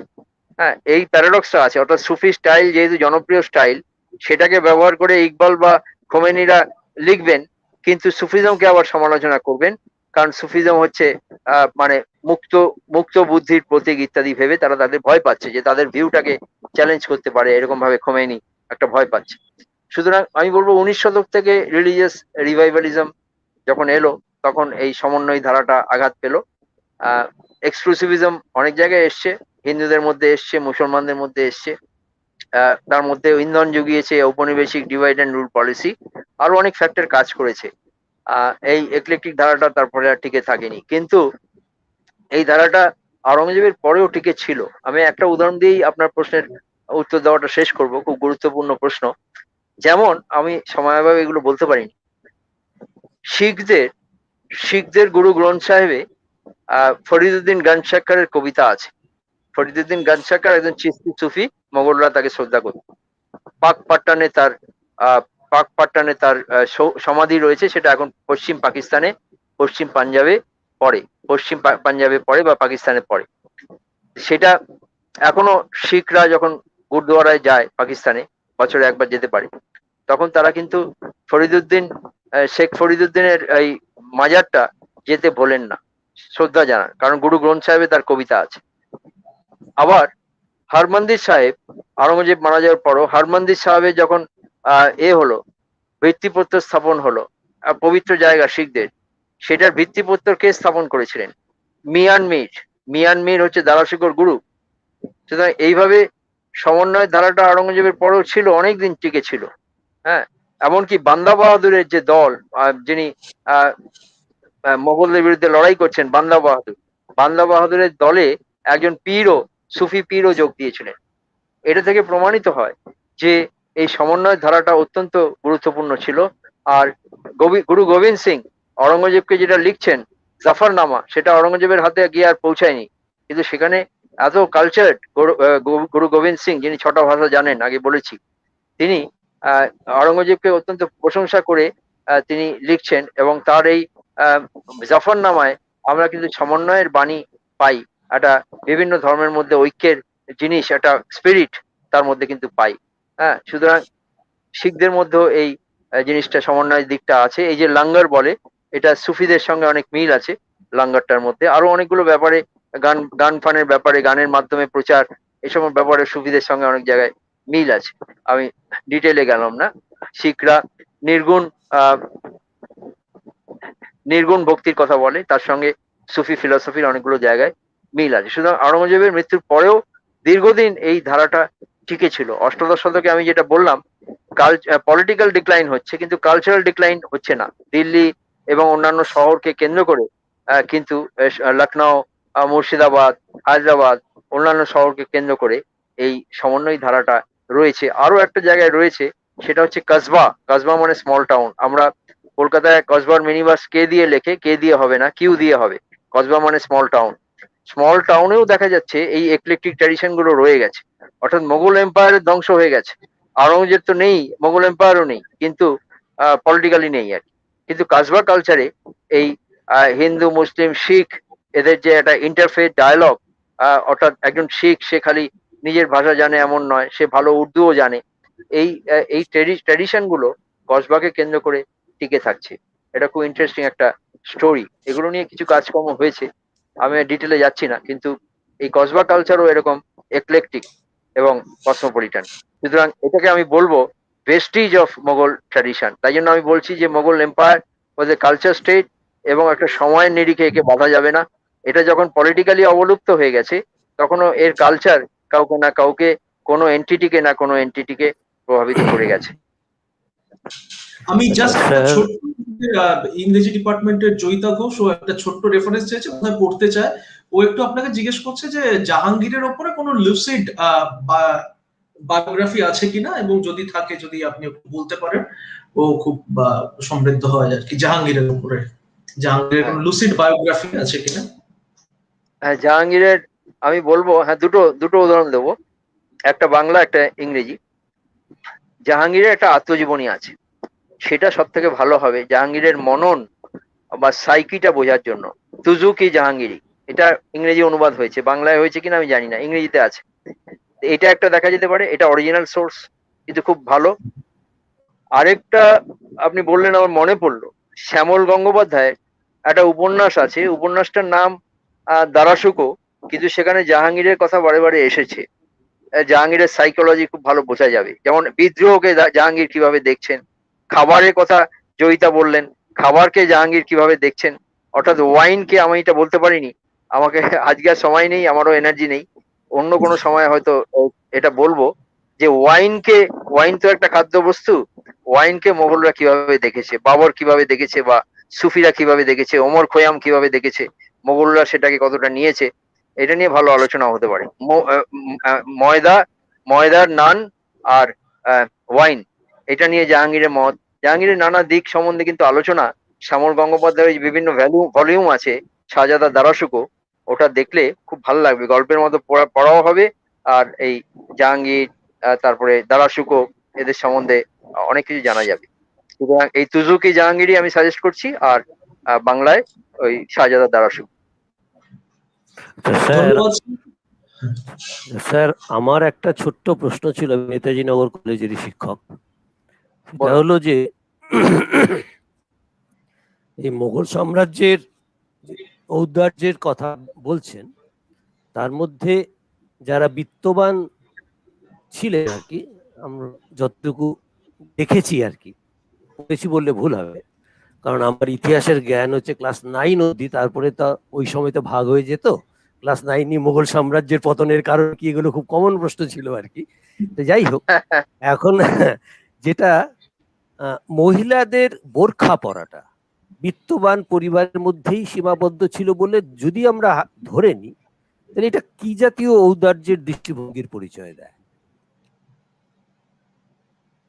কেন পড়তেন? ভৌগোলিক কারণে? হ্যাঁ, খুব ইন্টারেস্টিং এই প্রশ্নটা, এটার প্রশ্নটা ইন্টারেস্টিং, কিন্তু এটা অনেক বিতর্ক আছে বলে আমাকে একটু ওই ইনটিউটিভ ইন্টেলিজেন্স যেটা বলছিলাম ওটাকে কাজে লাগিয়ে উত্তরটা দিতে হবে। সেটা হলো যে আপনি যদি ভালো করে মোগল চিত্রকলাগুলো দেখেন, মোগল চিত্রকলা এটা খুব ইউনিক, আর মোগল মহিলারা অ্যাপিয়ার করছেন সেই চিত্রকলায়, নূরজাহানের ছবি পাবেন, অন্যান্য মোগল এল্ডারলি মহিলাদের বা অন্যান্যদের ছবি পাবেন, মোগল মহিলারা রাত্রেবেলায় কিভাবে সাধু সন্তদের সঙ্গে বিভিন্ন ফিলোসফিক্যাল জ্ঞান শুনতে যেতেন পাবেন। সবাই কিন্তু ওইভাবে মানে ওইভাবে কাভার্ড নয়, ওটা একটা ধরুন মিডল ইস্টের ড্রেসের মতো, আমি আরো আসছি জিনিসটাতে, আপনার প্রশ্নটা ওইভাবে কাভার্ড নয়। আপনি যদি অবনীন্দ্রনাথের যে ছবিটার কথা বলছিলাম, জাহানারা বসে আছেন, শাহজাহান তাকিয়ে আছেন জানলা দিয়ে, দরজা দিয়ে তাজমহলের দিকে, যমুনা দেখছেন বা ইত্যাদি, সেখানে জাহানারাকে দেখুন, খুব বেশি মানে ভেইলড নয়, হ্যাঁ, এবং ইবনে বতুতা বোধহয় বা অন্য কোনো ট্রাভেলার হতে পারে, আমার এখন অতটা মনে পড়ছে না, বেঙ্গলে এসছেন, ষোড়শ শতক হবে, মানে ষোড়শ শতকে বা একটু আগে, ষোড়শ শতকে একটু আগে, কোনো একজন আরব ট্রাভেলার এসছেন বেঙ্গলে, তিনি ষোড়শ বা পঞ্চদশ শতকে দেখতে পাচ্ছেন যে কৃষিক্ষেত্রে মুসলিম মহিলারা পুরুষদের পাশাপাশি চাষবাস করছে এবং বোরকা পরে নেই। এবং আরো একটা স্টাডিতে দেখা গেছে যে যেখানে যেখানে সুফিজম জনপ্রিয় হয়েছে সেখানে সেখানে মহিলাদের এই অবগুণ্ঠনটা কিছুটা শিথিল, কারণ সুফিজম যেখানে যেখানে জনপ্রিয় হয়েছে মহিলারা একটু বেশি স্বাধীনতা ভোগ করেছে। এখন এখানে ভৌগোলিক কারণ নিশ্চয়ই অনেকটা আছে, আরব দেশের এক্সট্রিম ক্লাইমেটে রাতে খুব ঠান্ডা, দিনে খুব গরম, এখানে আপনি যদি নিজেকে, দিল্লিতে আপনাদের আরব যেতে হবে না, দিল্লিতে গরমকালে যান, ভালোভাবে নিজেকে কাভার না করলে গায়ে ফসকা পড়ে যাবে, হ্যাঁ, লু বয়, শান্তিনিকেতনও মাঝে মাঝে পাবেন, দিল্লিতে আরো বেশি পাবেন, আপনি কোনো জায়গায় আনকাভার থাকলে সেখানে ফসকা পড়ে যাবে গরমকালে। সেরকম এক্সট্রিম ক্লাইমেট যেখানে, সেখানে তো স্বাভাবিক, ওইভাবে কাভার না করলে আপনার কিন্তু শরীরের যে ঠান্ডা ভাবটা সেটা বজায় রাখতে গেলে, জলীয় বাষ্পটা বজায় রাখতে গেলে নিজেকে কাভার করতে হয়, নাহলে সেটা ইভাপোরেট করে গেলে আপনি ডিহাইড্রেট করে যাবেন। সুতরাং ওটা একটা জিনিস। বেঙ্গলে ওটা করলে হিউমিড ক্লাইমেট, ট্রপিক্যাল ক্লাইমেট, এখানে ওইভাবে কাভার করলে মানে গরমে শরীর টরীর খারাপ হয়ে যাবে, জ্বর সর্দি গরমি হয়ে যাবে, তাই বেঙ্গলে হয়তো ওইভাবে করে না। দ্বিতীয়ত আমার ইন্টারপ্রিটেশন একটা আছে, আপনি আজও যদি ধান খেতে ফেতে যান কাজ করতে গ্রীষ্মকালে বর্ষাকালে, ওখানে সাপ, বিষধর সাপ টাপ থাকে, তা আপনি যদি নিজেকে ওইভাবে ঢেকে রাখেন your mobility is restricted and you become vulnerable. ওই বিষাক্ত পোকা মাকড় সাপ এসে আপনাকে ছোবল মারতে পারে, কাটতে পারে। সুতরাং এখানে ওইভাবে অবগুণ্ঠন এটা বেঙ্গলের ক্লাইমেটের পক্ষে উপযুক্ত নয়। এটা ইন্দোনেশিয়ার ক্লাইমেটের পক্ষে, মালয়েশিয়ার ক্লাইমেটের, হিউমিড ক্লাইমেটের পক্ষে উপযুক্ত নয়। কিন্তু খুব গুরুত্বপূর্ণ প্রশ্ন, এখন একটা অ্যারাবাইজেশন হয়েছে, 20th সেঞ্চুরি থেকে অ্যারাবাইজেশন হয়েছে। আমি ডিটেলে যেতে পারবো না, সময়ও নেই। যেমন আমি একটা দোকানে দেখেছি, কোথায় আপনি জিজ্ঞেস করবেন না, নিশ্চয়ই সেটা একটা বাংলা ভাষী অঞ্চলে, দোকানে লেখা আছে এখানে সৌদি, বিংশ শতকেই এটা দেখেছি, মানে অনেকদিন হয়ে গেল, আজকে তো 21 সাল, বিংশ শতকে দেখেছি, বিংশ শতকের অপরাহ্ন বেলায় একটা দোকানে দেখলাম লেখা আছে এখানে সৌদি ঢঙে বোরকা পাওয়া যায়। তো সেই সময় আমি অনেক খুব অভিজাত মুসলিম মহিলাদের জিজ্ঞেস করলাম, বাঙালি মুসলিম মহিলা, তারা বললেন আমাদের সময় আমাদের এই ধরনের পোস্টার দেখতাম না, আমরা আমাদের নিজস্ব ড্রেস নিয়ে খুব গর্বিত ছিলাম। সুতরাং এখানে একটা অ্যারাবাইজেশন আসছে। সেখানে আমার একটা বক্তব্য ছিল যে আমরা মোগল এম্পায়ারটা, কালচার স্টেটটা এমন একটা সময়কার আলোচনা করেছি যখন দারাশুকোর বই কালচারালিও ইন্ডিয়াকে অনুকরণীয় মনে করে অন্য দেশের মানুষ। দারাশুকোর বই আলোড়ন তোলে আরব ওয়ার্ল্ডে। আর আজকে আমরা এমন একটা অবস্থায় এসে দাঁড়িয়েছি, আমরা A to Z একটা অ্যারাবাইজেশন, একটা হোমোজেনাইজেশনে চলে গেছি।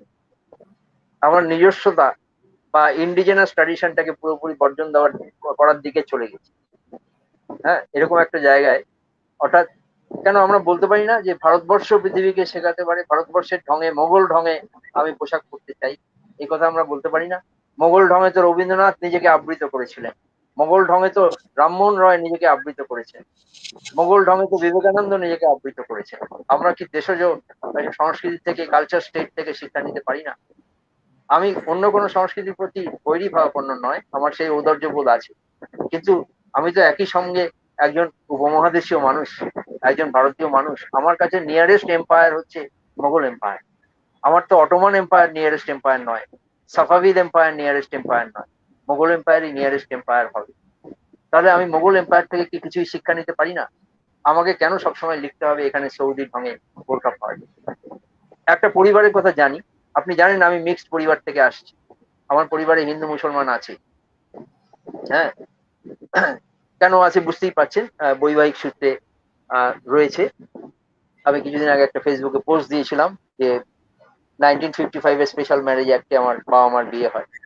আপনারা সেটা, স্পেশাল ম্যারেজ অ্যাক্টটা 1954 এ ইন্ট্রোডিউসড হয়েছিল, 55 আমার বাবা মা বিয়ে করেন, দুটো সম্প্রদায় থেকে এসছেন, কিন্তু বৃহত্তর মানব সত্তায় বিশ্বাস। যাই হোক, ওখানে আমি যাচ্ছি না। কিন্তু এইভাবে এই যে one country, one language, one religion concept, এটা মোগলদের ছিল না।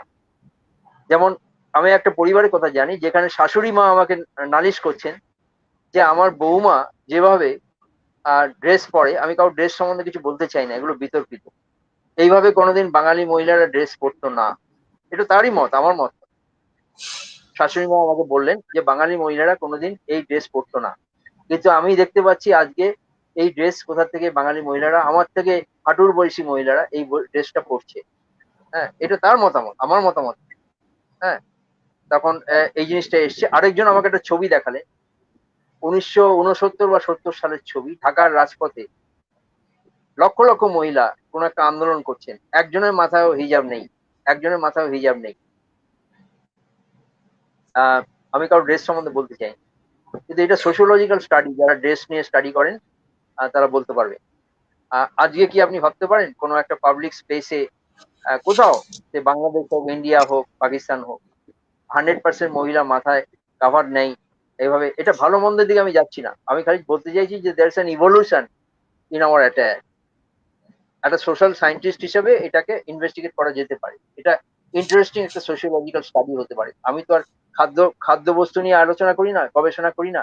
অনেকে আমাকে খাদ্যবস্তু নিয়ে প্রশ্ন করেছেন, ভালো লেগেছে। পোশাক নিয়েও আপনারা প্রশ্ন করছেন, আমি পোশাক নিয়েও গবেষণা করি। তবে আমার মনে হয় এই খাদ্যবস্তু, পোশাক, এগুলো নিয়ে আলোচনা করা যেতে পারে। তাহলে একটা কম্প্রিহেন্সিভ হিস্ট্রি, সামাজিক ইতিহাস হয়তো আমরা লিখতে পারি, যে 70-এর গোড়ায় কেন মহিলাদের ড্রেসটা আজকে এই একবিংশ শতকের দ্বিতীয় দশকের থেকে আলাদা ছিল। 50 বছর আগে 50 বছরের মধ্যে কি হয়ে গেল, পার্থক্যটা কোথায় হলো, কি হলো, ভালো মন্দের মধ্যে আমি যাচ্ছি না। আমি বলি চেঞ্জটা কিভাবে আমরা ইন্টারপ্রেট করতে পারি, অ্যানালাইজ করতে পারি, কারণ বিশ্লেষণী একটা মানসিকতা আমাদের দরকার আছে।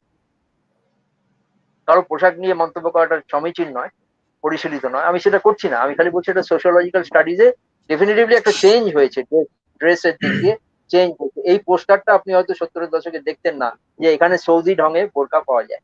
এটা ভালো মন্দের মধ্যে আমি যাচ্ছি না, কোনো ধর্মীয় আধ্যাত্মিক দিকের মধ্যে আমি যাচ্ছি না। আমি খালি বলতে চাচ্ছি ডেফিনেটলি যারা পোশাক নিয়ে ইতিহাস চর্চা করেন তারা নিশ্চয়ই দেখবেন যে পোশাকে 50 বছরে একটা আমূল পরিবর্তন হয়ে গেছে। মোগল যুগের সঙ্গে মহিলাদের যে রোল, সোশ্যাল পলিটিক্যাল রোল কনসেপ্টে একটা পরিবর্তন হয়ে গেছে। আর সুফিদের কনসেপ্টে মানে ধর্মের ক্ষেত্রে নেতৃত্ব দিতে পারে কি পারে না কনসেপ্টে একটা পরিবর্তন এসে গেছে।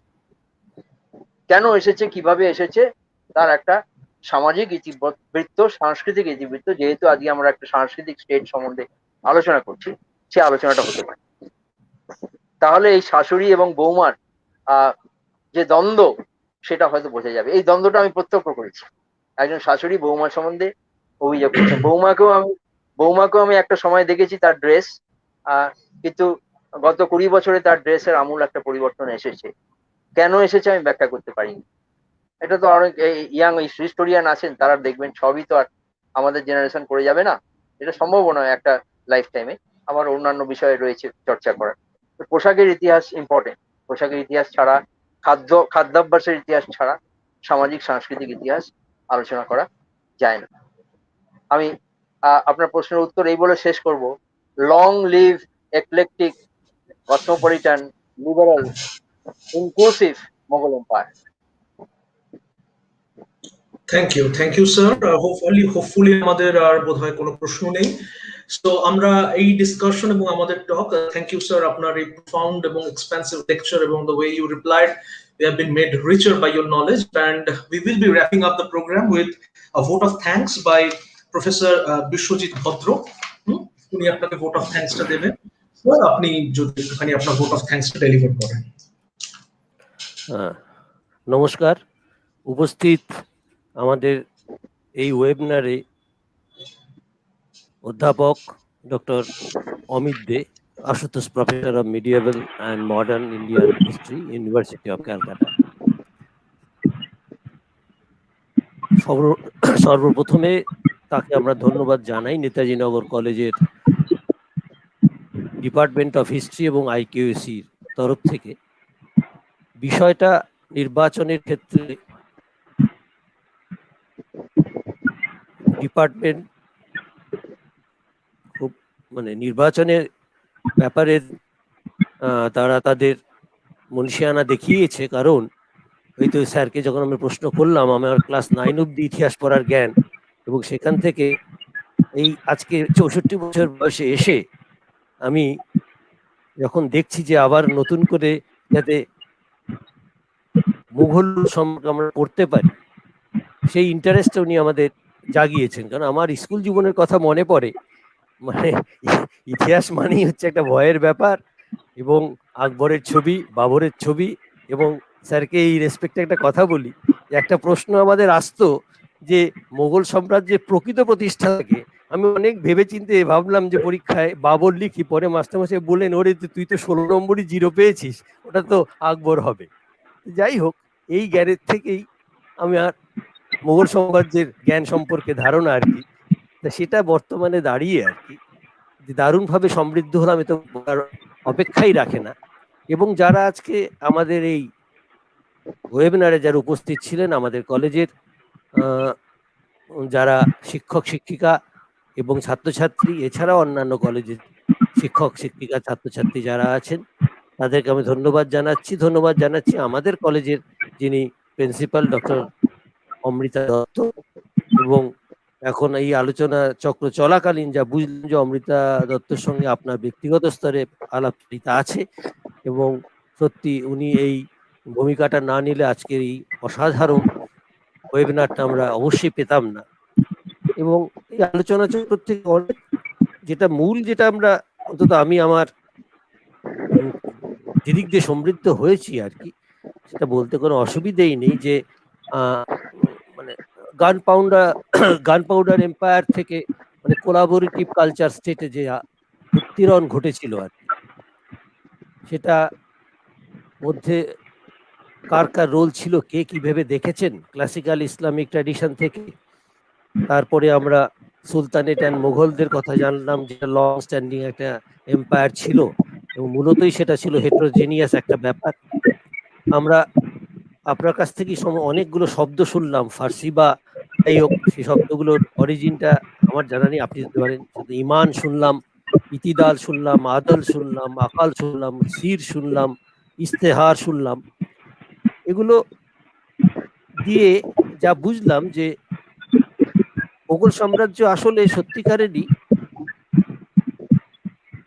যে আমাদের যে টপিকটা যেটা রয়েছে তার বাংলা যদি আমরা এইভাবেই করি যে মোগল সাম্রাজ্যের ঔদার্যের প্রকৃতি এবং তার তাৎপর্য আর কি, এটা যদি হয়, আমি জানি না কতটা সঠিক বাংলা হলো, সত্যিকারেরই এখনকার বর্তমান সমাজে বা বর্তমান সময়ে দাঁড়িয়ে অনেক কিছুই আমরা মোগল সাম্রাজ্য থেকে ধার করেছি বলা যায়। যেমন আদাল থেকে এসছে, জাস্টিস থেকে, তারা ন্যায়পরায়ণতার দিকে ধ্যান দিয়েছেন, এই ব্যাপারটা আপনি আলোকপাত করেছেন এবং আমরা সমৃদ্ধ হয়েছি আর কি। রাষ্ট্র যুক্তি দ্বারা পরিচালিত হবে, সেটাও মোগল সাম্রাজ্যেরই কন্ট্রিবিউশন, তার আগেকার হয়েছিল আমার জানা নেই, কিন্তু আপনার থেকে যেটা শুনলাম মূলতই মোগল সাম্রাজ্যের যা কন্ট্রিবিউশন আছে সেগুলো। আমরা আরো জানলাম যে 3 ধরনের মানুষ সাধারণভাবে ইতিহাস রচনা করে। একটা হচ্ছে স্থায়ীভাবে যারা বসবাস করেন, যারা ভ্রাম্যমান মানুষ, আর হচ্ছে অক্ষর জ্ঞানী মানুষ। তার মধ্যে আকবর ছিলেন ভ্রাম্যমান মানুষ এবং আরো অনেক ছিলেন যারা ইতিহাসের পাতায় নিজেদেরকে মানে বিশেষ জায়গা করে রেখেছেন। এবং আরেকটা জিনিস যেটা শুনলাম যে একটা সাম্রাজ্য যদি রাখতে হয় তাহলে ব্যালেন্স তো রাখতেই হবে, এবং ব্যালেন্স রাখতে গেলে কনফ্লিক্ট দূর করতে হবে। বাবরের পলিসি ছিল তাই, ব্যাপারটা তো তাই, যে ওয়ান কান্ট্রি ওয়ান নেশন যেটা এখন আমাদের চলছে অদ্ভুতভাবে যে একটা স্লোগান চলছে, সেই স্লোগানের বিরুদ্ধেই এটা একটা, বাবরকে এখন আমরা বলতেই পারি যে একটা এর বিরুদ্ধে একটা তার মানে এগেনস্ট দ্য মোশন আমরা বলতে পারি আর কি। আবার এটাও শুনলাম যে ওই সময়তেই সোলজারদের বলা হচ্ছে যে অনুমতি ছাড়া কারোর বাড়িতে প্রবেশ করা যাবে না।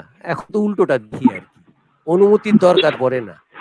মানে আমরা যা শিক্ষা বা আপনি যা বললেন যে শিক্ষা মোগল সাম্রাজ্য থেকে পেলাম, তার থেকে বর্তমান সমাজে দাঁড়িয়ে মনে হচ্ছে আমরা অনেকটাই পিছিয়ে গেছি। ইতিহাস কি পেছানোর কথা বলে আমার জানা নেই, ইতিহাস বোধহয় এগিয়ে যাওয়ার কথাই বলে আর কি। যাই হোক, আমরা অনেক কিছুই শুনলাম, আমরা 3টে পি শুনলাম যেখান থেকে ট্রান্সলেশনের ব্যাপারটা আসছে আর কি, প্রিন্স, পিয়ার্স, পণ্ডিত, এই সমস্ত শব্দগুলো, যা সত্যি আমরা দারুণভাবে সমৃদ্ধ। এবং আশা করব অবশ্যই অমৃতা ম্যাডামের কাছে আপনাকে আবার যেন অনুরোধ করেন, কারণ ইতিহাসের ওপরে আমাদের কলেজে এই প্রথম ওয়েবিনার হলো, বা অন্যভাবে বলতে গেলে সেমিনার হলো। সুতরাং সেই অর্থে অমৃতা ম্যাডামকে আমার যথার্থ সম্মান জানাচ্ছি। আর আপনার মতো মানুষকে পেয়ে, কারণ আপনার সেমিনার শুরু করবার আগে আমি আমার নর্থ বেঙ্গলে এক বন্ধুকে ফোন করেছিলাম, সেই ইতিহাসের পণ্ডিত লোক তো বলবো না, খুবই ইন্টারেস্টেড।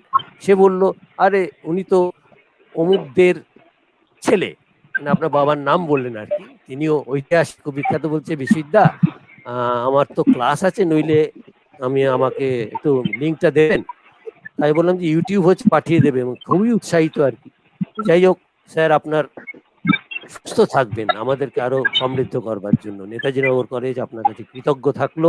সবাই আমরা সুস্থ থাকবো এই কামনা করি। আপনি ভালো থাকবেন, নমস্কার। আপনারা সবাই ভালো থাকবেন, ধন্যবাদ। ভালো থেকো অমিত, পরে কথা হবে, ভালো থেকো। ভালো থাকবেন, হ্যাঁ কথা হবে। ভালো থাকবেন। হ্যাঁ, থ্যাংক ইউ। আপনারা সবাই ভালো থাকবেন, কথা হবে।